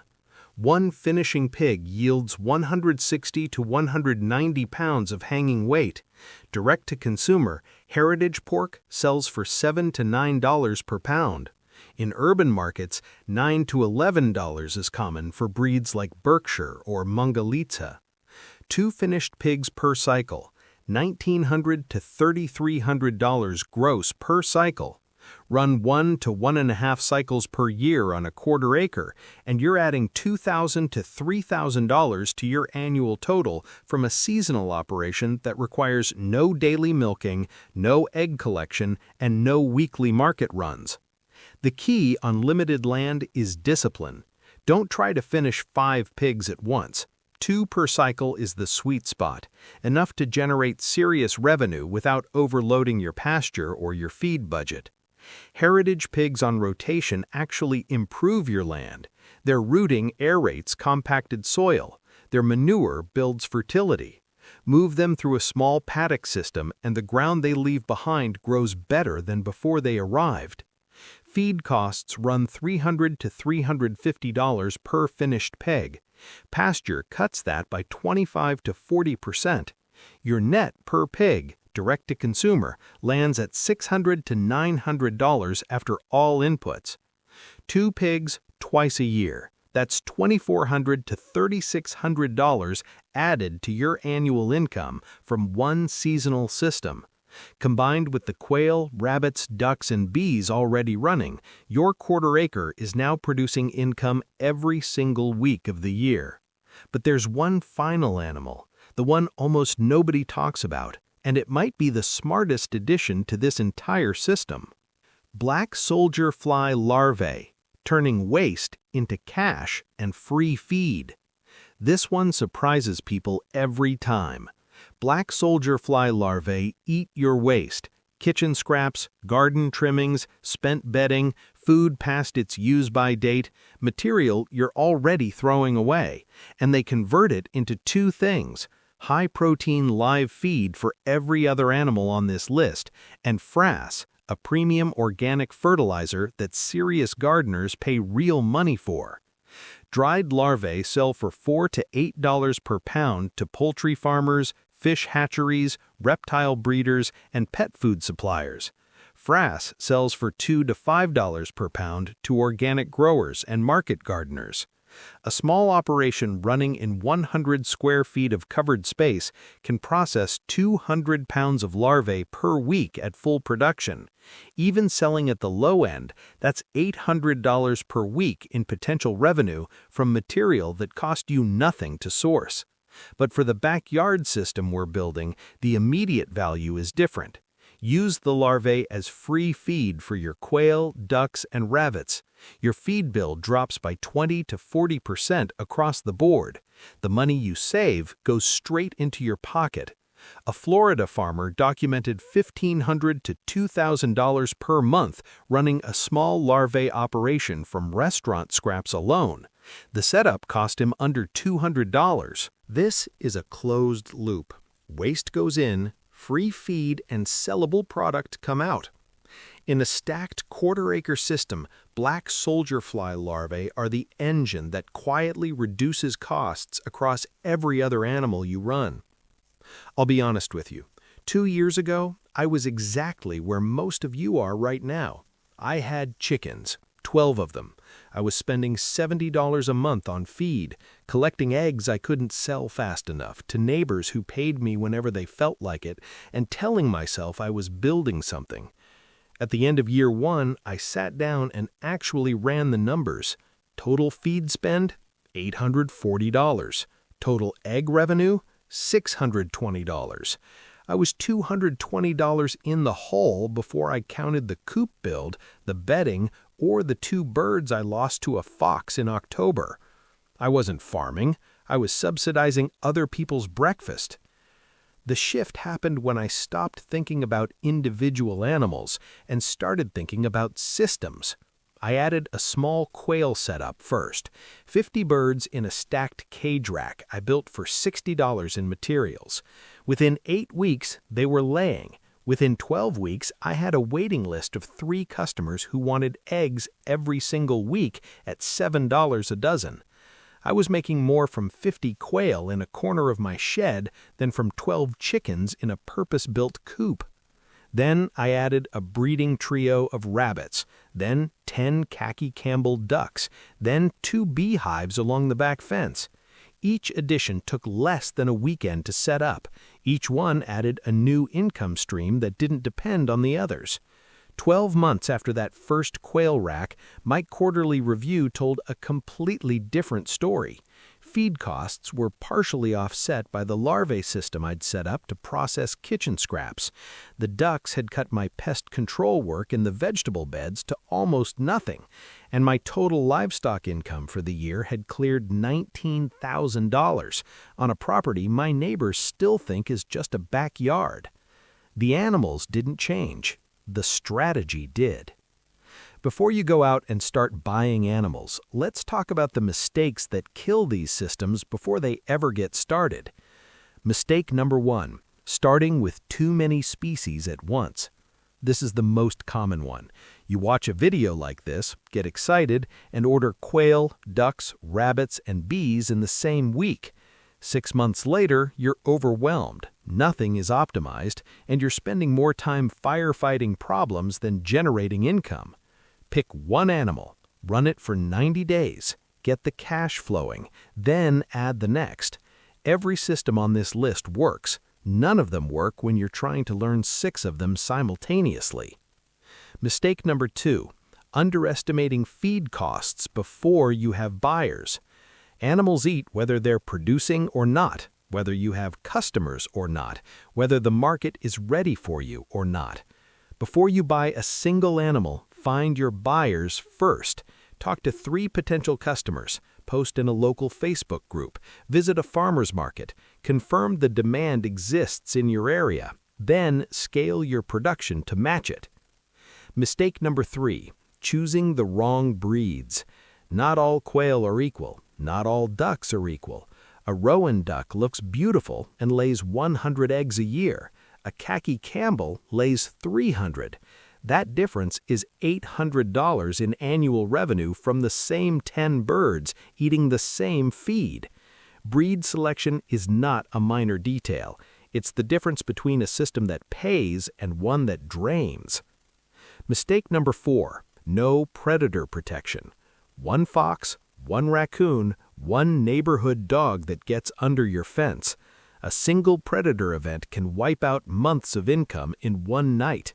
Hardware cloth, covered runs, and secure latches are not optional extras. They are the foundation. Budget for them before you budget for anything else. Here's what this system looks like 12 months from now if you start today. Your quail are covering their own feed costs and generating consistent weekly income. Your rabbits are producing monthly meat revenue like clockwork. Your ducks are laying premium eggs through winter while eliminating your pest control costs. Your bees are boosting every plant on your property while producing honey you can't keep in stock. And your larvae system is quietly cutting feed bills across every animal you run. You stopped being a customer. You became a producer.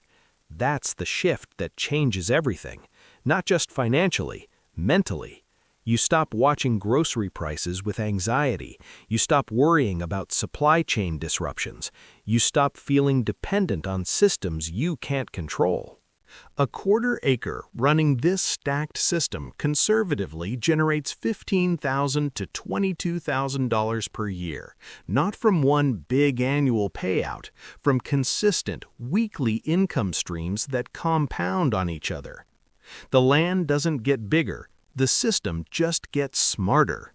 And every year you run it, your skills improve, your customer base grows, and your costs decrease as each animal feeds into the next. This is what self-sufficiency actually looks like. Not a fantasy farm with 50 acres, a disciplined quarter-acre system built one animal at a time. So here's what I want you to do right now. Look at your backyard, your garage, your side yard, whatever space you have, and stop seeing a limitation. Start seeing a system. Pick one animal from this list, just one, the one that fits your space, your zoning, and your market. Spend this week finding 3 potential buyers before you spend a single dollar on setup. Confirm the demand, then build toward it. That's how $22,000 a year on a quarter acre actually starts, not with a big investment, with one smart decision followed by another. Now I want to hear from you. Drop a comment below and tell me, which animal on this list are you starting with first? And what's the biggest thing stopping you right now? I read every single comment and I'll give you a direct answer. If this video opened your eyes to what's actually possible on limited land, hit that like button and subscribe. Every week we break down practical livestock systems built for real backyards and real budgets. And in the next video, we're going even deeper. I'm revealing the single animal that produces more profit per square foot than anything we covered today. You won't want to miss it. Your land is enough. You just needed the right system. Wall Street doesn't want you to hear this. One single acre of backyard land can outperform a 401k, and it's not even close. Right now, millions of families are pouring money into retirement accounts they can't touch for decades, watching fees eat their returns, praying the market doesn't crash again. Meanwhile, a growing number of smart families are doing something completely different. They're stepping into their backyards, they're putting animals on pasture, seeds in soil, and building wealth they can actually see, touch, eat, and harvest every single week. Not in 30 years, right now. And the returns? They're not just financial, they're nutritional, they're generational. They're the kind of wealth no stock ticker can ever give you. By the end of this video, I'm going to show you exactly why one productive acre beats a retirement account for the average family. I'll break down the real numbers, the real strategies, and the 7 assets you can stack on a single acre that will feed your family, slash your bills, and build a legacy that Wall Street can never touch. Let's get into it. Let's talk about what nobody in a suit will ever tell you. The average American family contributes around $6,500 a year to their 401k. Sounds responsible, right? That's what they taught us. Put your money in, don't touch it, trust the system. But here's what they leave out. After management fees, inflation adjustments, and market volatility, your real return over 30 years averages somewhere around 5 to 6%. Some years it's negative. Some years you lose a decade of gains in a single quarter, and you can't eat a single share of it.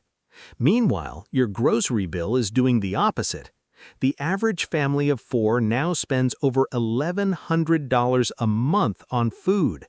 That's more than $13,000 a year walking out the door, and the prices keep climbing.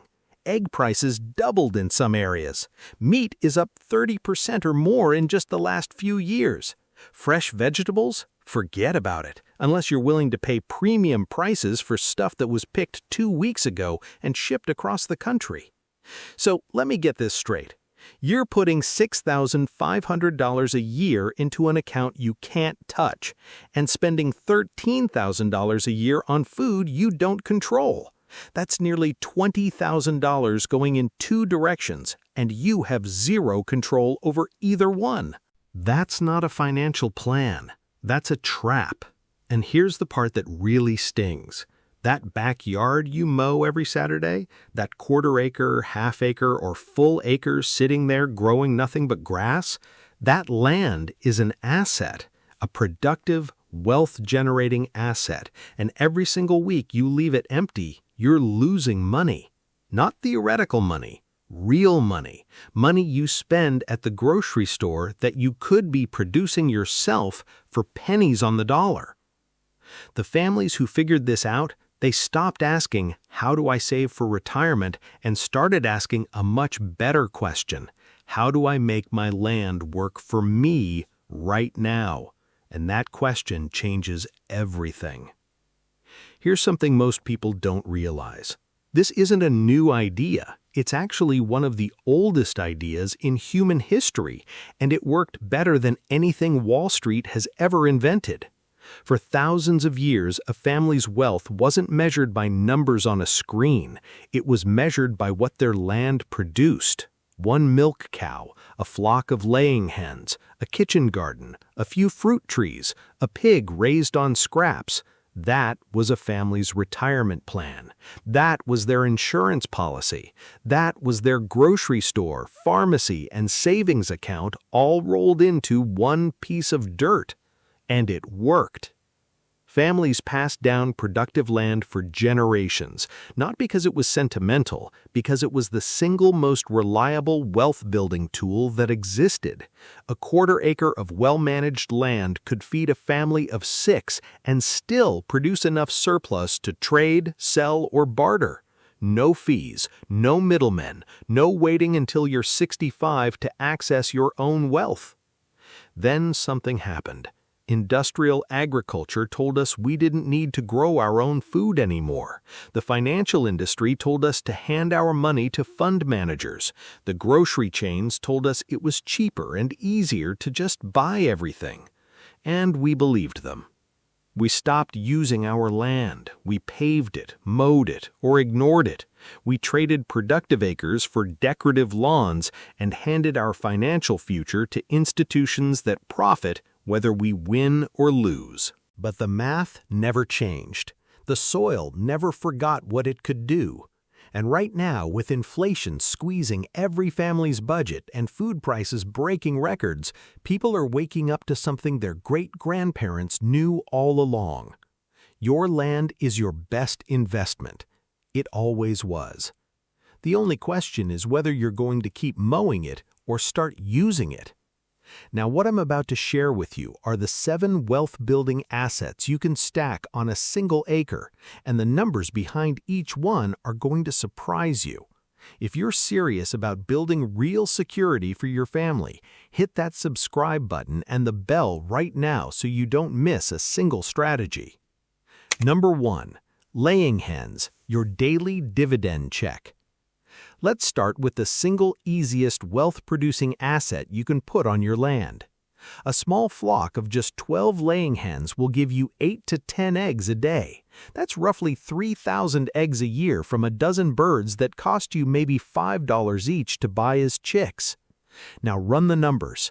A dozen pastured eggs at the farmer's market sells for $6 to $8 right now. Some areas even higher. That's $1,500 to $2,000 a year in egg value from a flock that cost you around $400 a year to feed, less if you're supplementing with kitchen scraps, garden waste, and free ranging.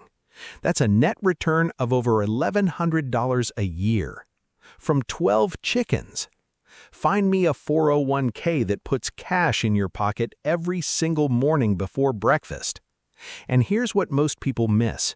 Those hens aren't just producing eggs, they're producing fertilizer, rich, nitrogen-heavy manure that would cost you $30 a bag at the garden center.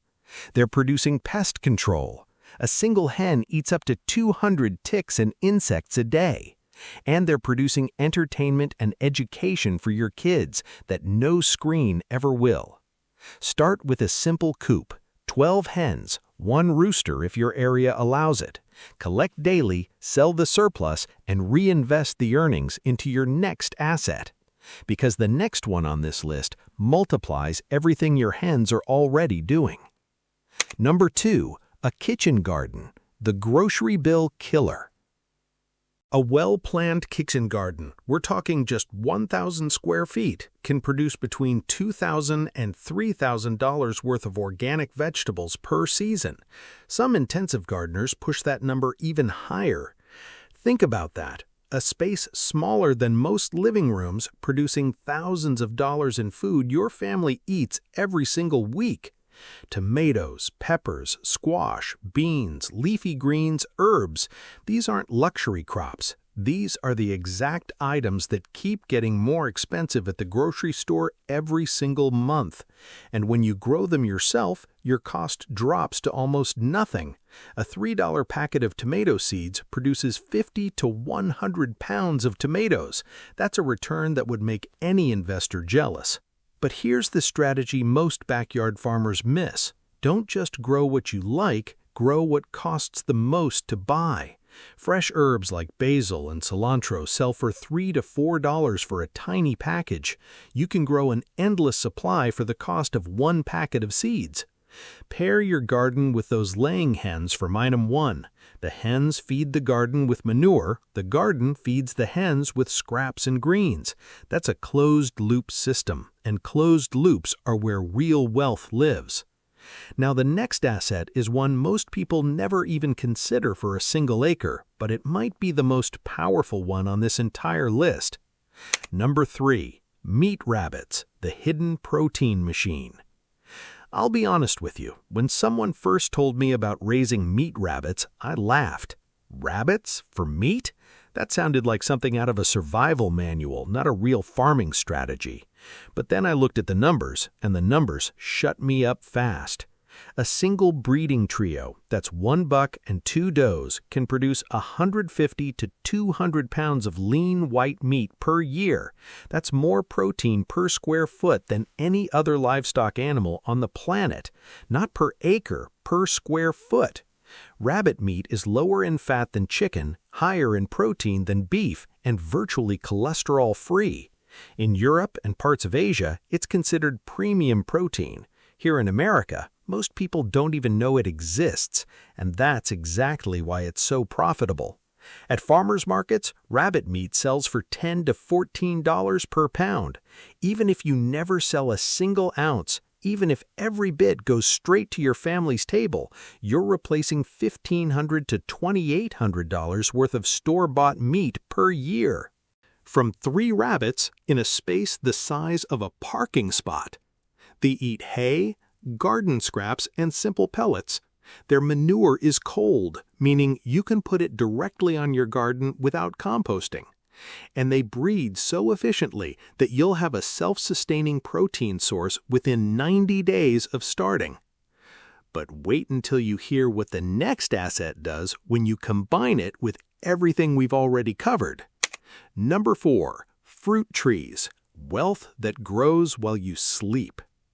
This is the true 401k of your backyard, the asset that compounds year after year after year without you adding a single dollar.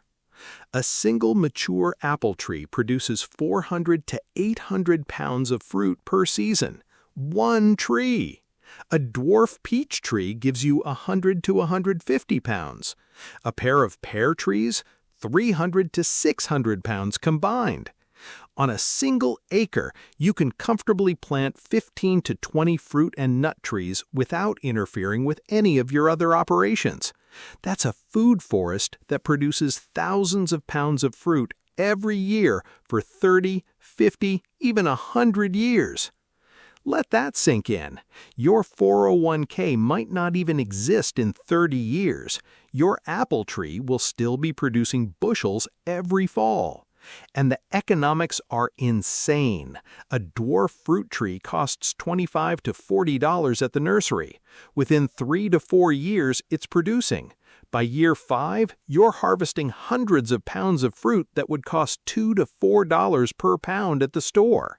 That single $30 tree generates $300 to $800 worth of fruit every year for decades.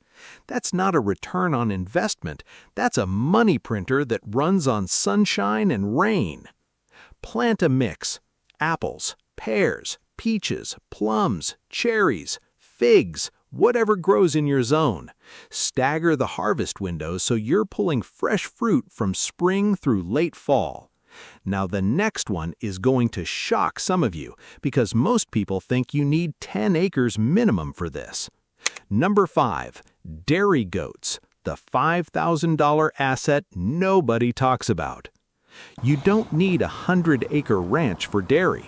You need 2 Nigerian dwarf goats and a backyard. A single Nigerian dwarf doe produces 1 to 2 quarts of rich, creamy milk per day. That doesn't sound like much until you realize what that milk is worth.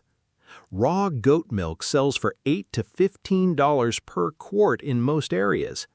Goat milk soap, which takes about 30 minutes to make, sells for $6 to $10 per bar. Goat cheese goes for $15 to $25 per pound at farmers markets.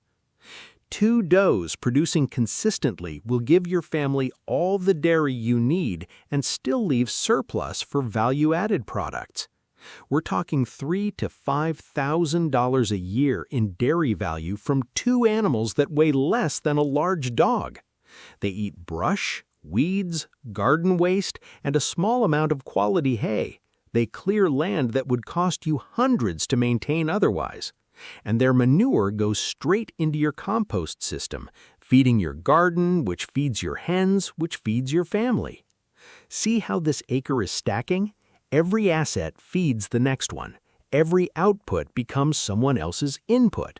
That's not farming, that's engineering. Keep 2 does, breed once a year, and sell the kids for $200 to $400 each. That alone covers your entire feed bill and then some. The next one takes almost 0 space and delivers returns that will make you wonder why you ever bought honey at the store. Number 6. Honeybees. Free labor that pays you back. 2 beehives. That's all it takes. A single productive hive gives you 30 to 60 pounds of raw honey per year. Raw local honey sells for $12 to $20 per pound depending on your area. That's $360 to $1,200 from 2 hives sitting quietly on the corner of your property. But the honey isn't even the real payoff. The real payoff is pollination. Your fruit trees, they'll produce 30 to 50% more fruit with bees working them. Your garden, better yields on every flowering crop. Squash, cucumbers, peppers, beans. The bees supercharge every other asset on your acre without you doing a single extra thing. And then there's beeswax. Candles, lip balm, wood finish, food wraps. Beeswax products have huge margins, and people love buying them at local markets. Startup cost is around $300 to $500 for your first hive setup. Most beekeepers break even in year 1 and profit every year after that. The bees feed themselves most of the year. Your job is mostly just to stay out of their way and harvest the surplus. This next one is the asset that ties your entire acre together, and most people completely overlook it. Number 7. Compost and soil, the invisible fortune under your feet. Every single asset I've just listed produces waste: chicken manure, rabbit droppings, goat bedding, garden scraps, fruit drops, beeswax cappings. Most people see waste. Smart homesteaders see black gold. A properly managed compost system turns all of that waste into rich, living soil that makes everything else on your acre more productive. Your garden yields go up, your pasture improves, your feed costs go down because the land is producing more nutrition per square foot. And here's the hidden money. Quality compost and garden soil sells for $30 to $50 per cubic yard. Rich vermicompost, worm castings, goes for $1 to $2 per pound. Some small farms make $2,000 to $5,000 a year just selling their excess compost. But even if you never sell a single shovel of it, the value is staggering. Healthy soil means healthier animals. Healthier animals mean lower vet bills. Lower vet bills mean higher profits. It's a cycle that keeps compounding, just like interest, except you can see it, smell it, and run it through your fingers. Start with a simple 3-bin system. Feed it everything your acre produces. Turn it every few weeks. Within 60 to 90 days, you'll have the richest soil amendment money can't buy because you made it yourself from things other people throw away. I want to tell you something personal because I think it matters. A few years back, I was doing everything the financial advisors told me to do, maxing out contributions, watching the market, checking my portfolio like it was a scoreboard, and every single month I'd watch my grocery bill climb higher and higher while my account balance bounced around like a pinball. I remember one month specifically. The market dropped 8% in 2 weeks. I lost months of contributions overnight. That same week, I spent $340 on groceries, and half of it went bad before we could eat it. I stood in my backyard that weekend, staring at a 1/4 acre of mowed grass, and something just clicked. I was sending money to Wall Street, where I had zero control, and I was sending money to the grocery store for food I could grow myself. 2 leaks in the same bucket, and the bucket was my family's future. I started small, 12 hens and a 400-square-foot garden plot. I was skeptical. I figured I'd maybe save a few bucks on eggs and tomatoes, nothing life-changing. Within 6 months, I had eliminated our entire egg expense, about $60 a month. The garden was producing more lettuce, peppers, and squash than we could eat. We started giving bags of produce to neighbors. Then they started offering to buy it. By the end of year 1, I had added 4 fruit trees, a compost system, and 2 meat rabbits. My total investment was under $1,200. My total savings and production value that year, just over $4,800. That's a 300% return in year 1 on an asset I can walk through barefoot every morning with my coffee. No fund manager on earth has ever given me that. No quarterly statement has ever fed my kids breakfast, and no stock has ever made my soil richer just by existing. I'm not telling you to drain your retirement account. I'm telling you to stop ignoring the single most productive asset you already own.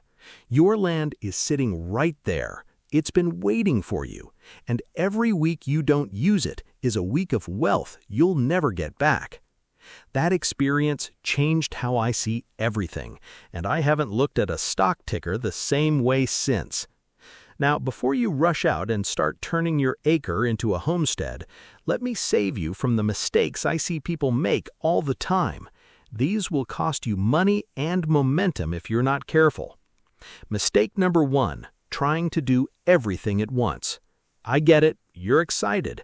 You want the hens, the goats, the garden, the bees, and the fruit trees all going by next month. But stacking too fast leads to burnout, neglected animals, and wasted money. Start with 2 assets max. Master them. Let them start producing, then add the next one.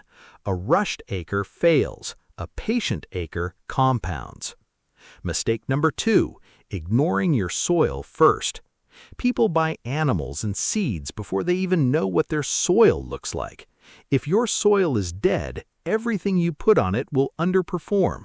Get a $15 soil test before you spend a single dollar on anything else. Build your soil first, and every asset you add later will produce twice as much for half the effort.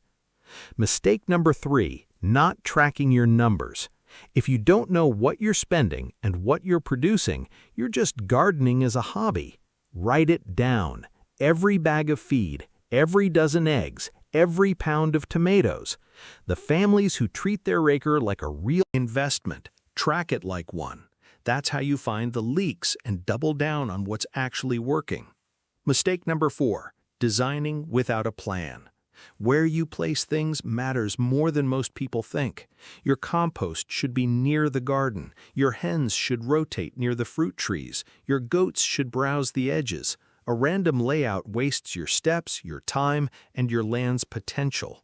Design your acre with intention, and everything flows easier.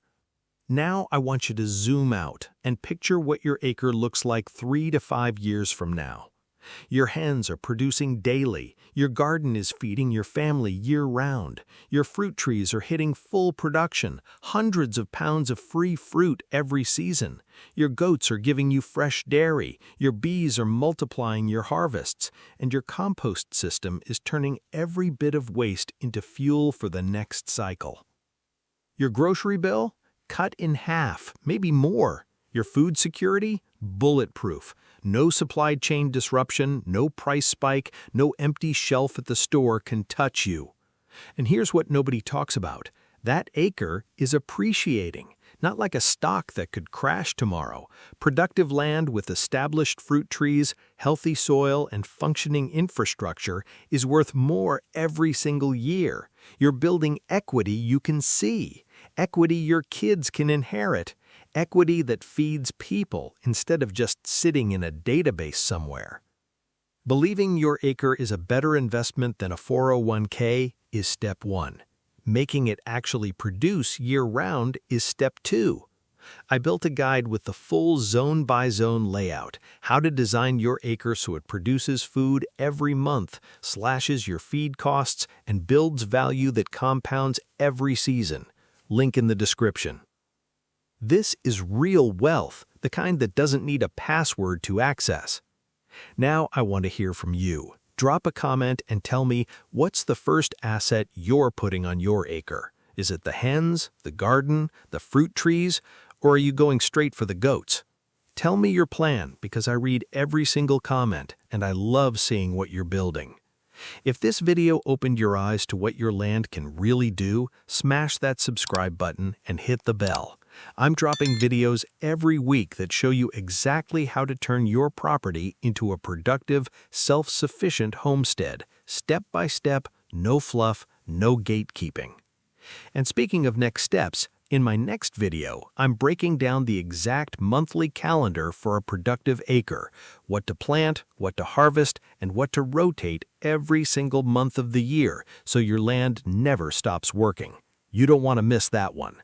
Your acre is waiting. Your family's future is waiting. Stop investing in someone else's dream and start building your own, one handful of soil at a time.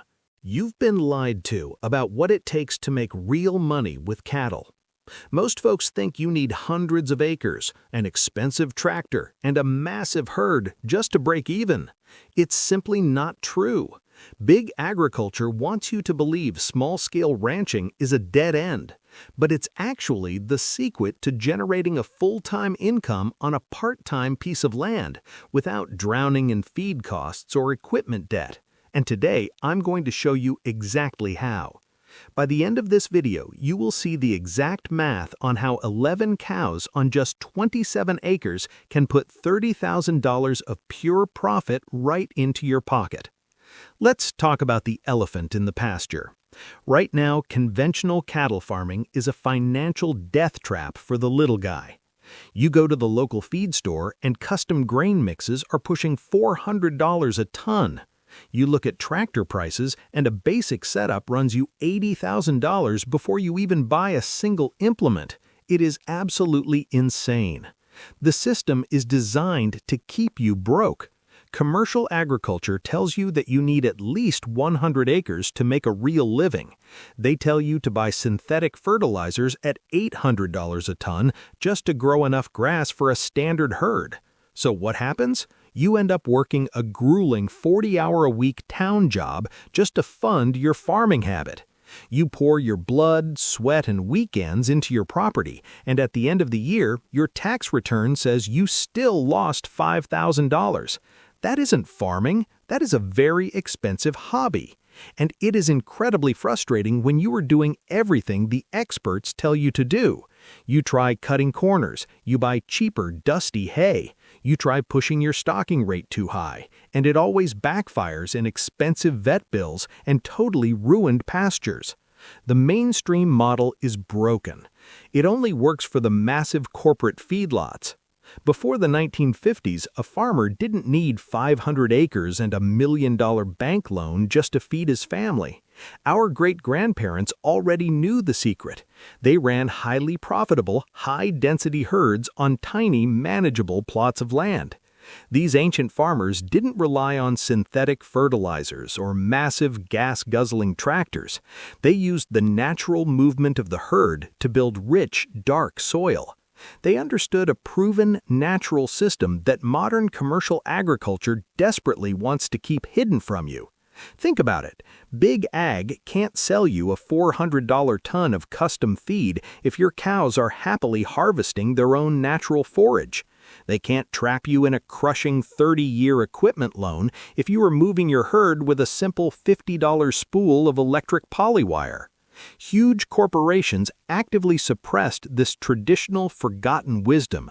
They convinced an entire generation of homesteaders that farming meant buying their expensive synthetic inputs year after year. They happily traded your financial independence for their corporate profit. But that ancient knowledge is still right here. By returning to these natural, time-tested methods, you can completely reclaim your self-sufficiency. You can finally break completely free from the fragile industrial supply chain forever. When you run just 11 cows on 27 acres using this exact ancient blueprint, the math becomes absolutely undeniable. You stop paying the greedy middleman and you start keeping that $30,000 profit for your own family. Subscribe now and hit the bell because the very first step to unlocking this hidden $30,000 profit is going to completely change how you look at your empty pasture forever. The first step to running 11 cows on just 27 acres is high-density rotational grazing. This is the ultimate forgotten secret of ancient agriculture. Commercial agriculture tells you to throw your cows in one massive pasture and leave them there all summer. That is a guaranteed way to destroy your land. Instead, you use a natural mechanism. You pack your herd tightly together using a cheap electric polywire. You let them graze a tiny section for just 24 hours, then move them. This forces them to eat everything evenly, trample their manure into the dirt, and give the grass 40 days of pure, undisturbed rest to regrow. I used to watch my pastures turn to dust by August. Then I switched to daily moves. That single change produced the equivalent of $150 per ton of free forage straight from the soil. The grass grew back thicker and darker than ever before. To do this yourself, buy a $50 geared reel and step-in posts. Divide your 27 acres into 40 tiny paddocks. Move your herd every single morning after your coffee. But moving them isn't enough if you don't have the exact right animal.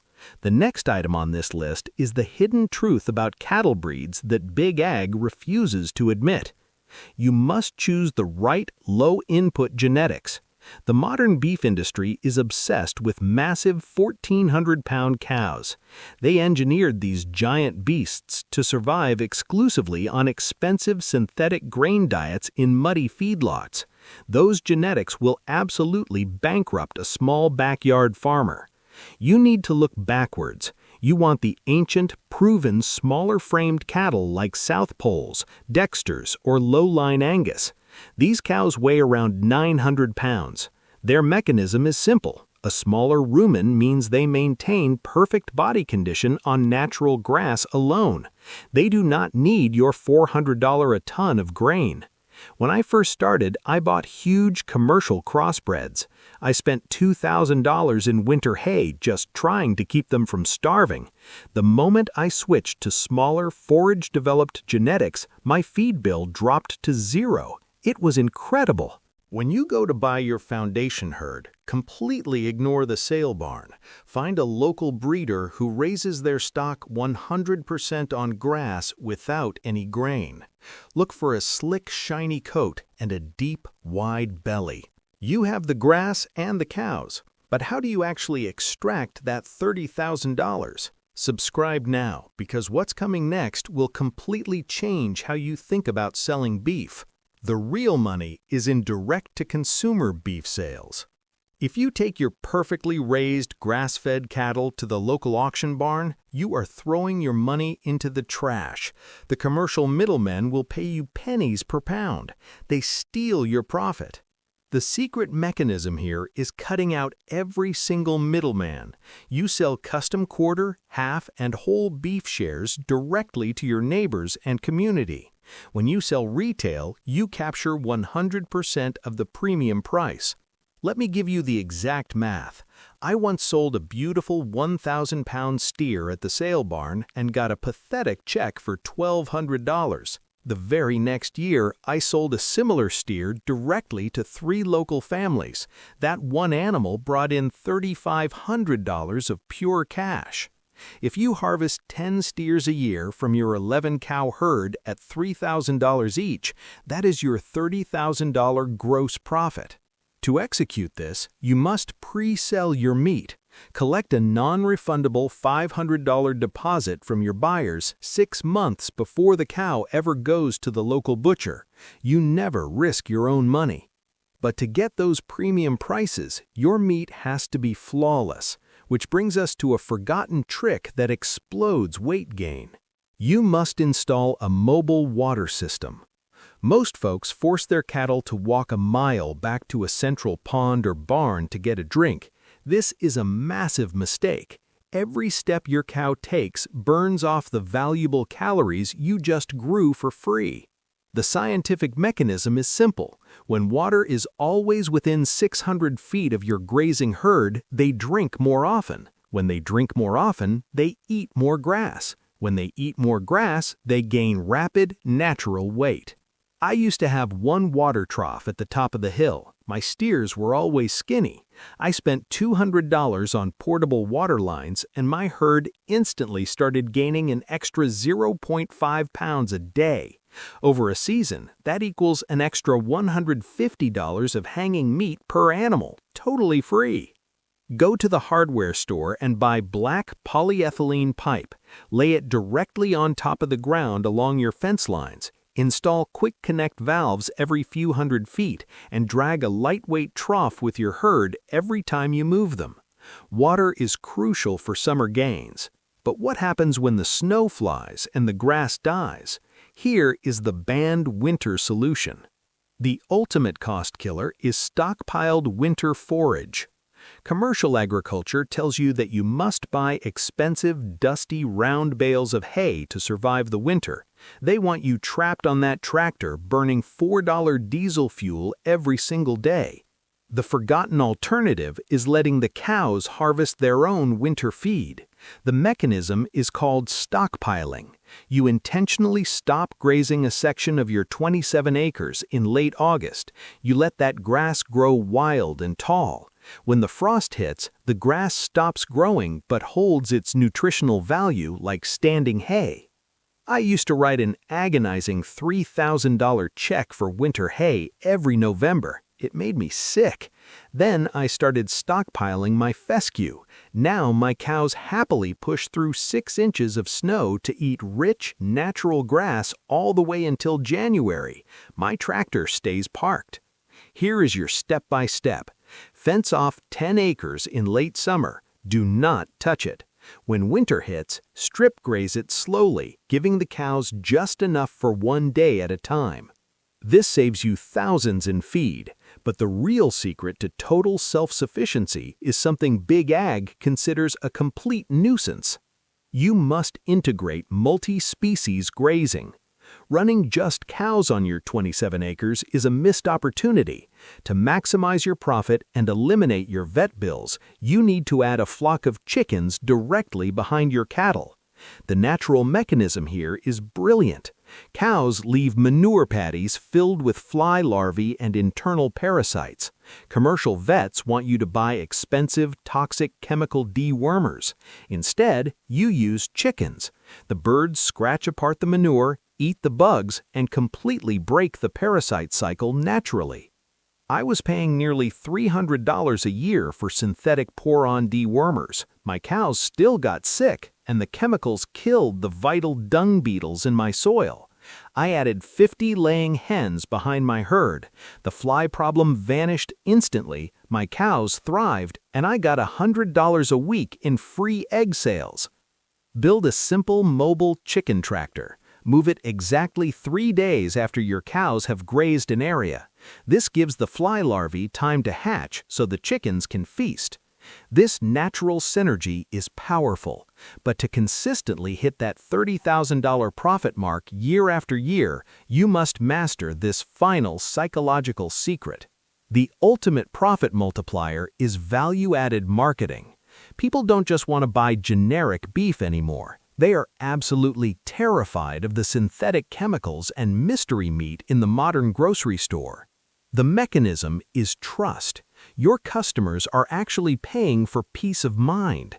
They want to know the farmer. They want to buy into your natural, self-sufficient, rebellious lifestyle. When you sell the story of your pristine 27 acres, your product becomes a premium, high-ticket item. I struggled to sell my beef at $5 a pound when I first started. I was just selling meat. Then I started sending a weekly email with pictures of my cows on lush green grass.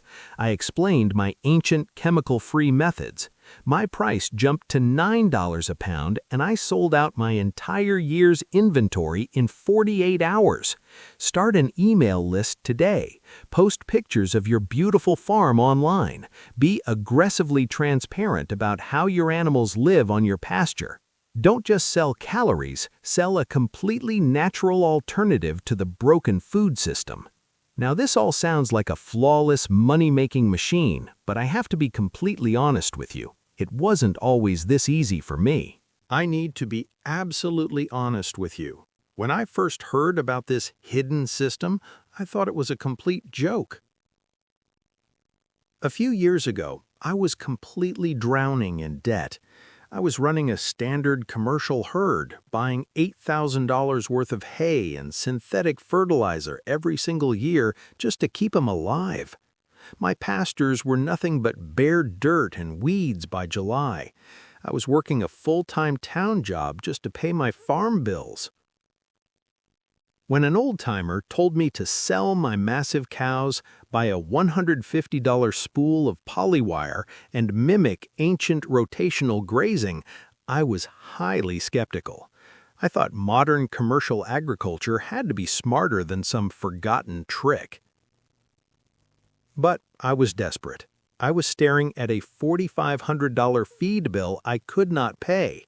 So I took the leap. I sold my giant, grain-addicted cows. I bought 11 smaller, proven forage-based heifers. I started moving them every single day on my 27 acres. The results were absolutely shocking. Within one season, my feed bill dropped to exactly $0. My grass grew back thicker and richer than I had ever seen. That fall, I harvested my steers and sold the meat directly to my community. I deposited exactly $31,200 into my bank account. I became a permanent convert that exact day. I finally realized that the corporate feed companies had been stealing my family's profit for years. You do not have to fall for their trap anymore. Even with the perfect system, you can still lose your shirt if you aren't careful. There are 3 massive mistakes new homesteaders make when trying to run a high-profit micro-ranch. First, they overstock their land on day one. They see 27 acres and immediately buy 20 cows instead of 11. This is a fatal mathematical error. Your grass cannot support that pressure yet. You will end up spending $5,000 on emergency hay by August. Always let your soil dictate your herd size, not your ego. Second, they graze their grass down to the dirt. Commercial farmers love the golf course look. They think leaving tall grass is a waste of money. But grazing below 4 inches destroys the plant's root system. The grass stops acting like a solar panel. It starves and dies, leaving room for toxic weeds. Always pull your cows off a paddock while there is still a thick layer of green leaf left behind. Third, they cheap out on their fencing infrastructure. They buy low-quality single-strand wire to save a few bucks at the hardware store. The cows break right through it, destroying your strict grazing rotation. Spend the extra $80 on a premium 9-strand braided polywire. It holds a powerful 7,000-volt charge and keeps your herd exactly where they need to be. Avoid these 3 expensive traps and your land will practically print money. But what does this actually look like 5 years from now? Picture your farm exactly 5 years from today. You walk out to your 27 acres with your morning coffee. You don't hear a massive, expensive tractor burning $4 diesel fuel. You hear the quiet tearing of thick, rich grass. Your 11 cows are perfectly healthy, shining in the sun, without a single dollar spent on synthetic chemical wormers or $400 a ton grain. Big Ag doesn't get a single dime of your hard-earned money anymore. Your soil is dark, soft, and completely regenerated by natural, ancient methods. But the absolute best part is your bank account. You have completely severed the chains of the fragile commercial supply chain. You are truly self-sufficient. Your freezer is packed full of premium, natural beef. And every single fall, you quietly deposit that proven $30,000 profit directly into your family's savings.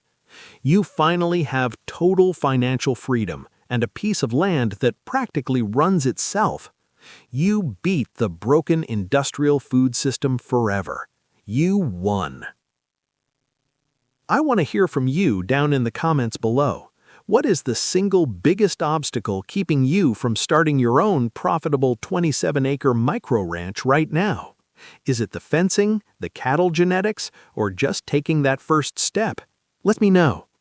If this video opened your eyes to the truth about small-scale farming, you need to hit that subscribe button and ring the notification bell right now.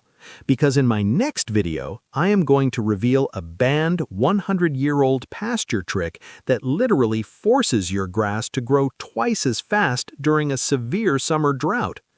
Remember, true independence is never bought at the corporate feed store. It is built directly on your own land, entirely on your own terms.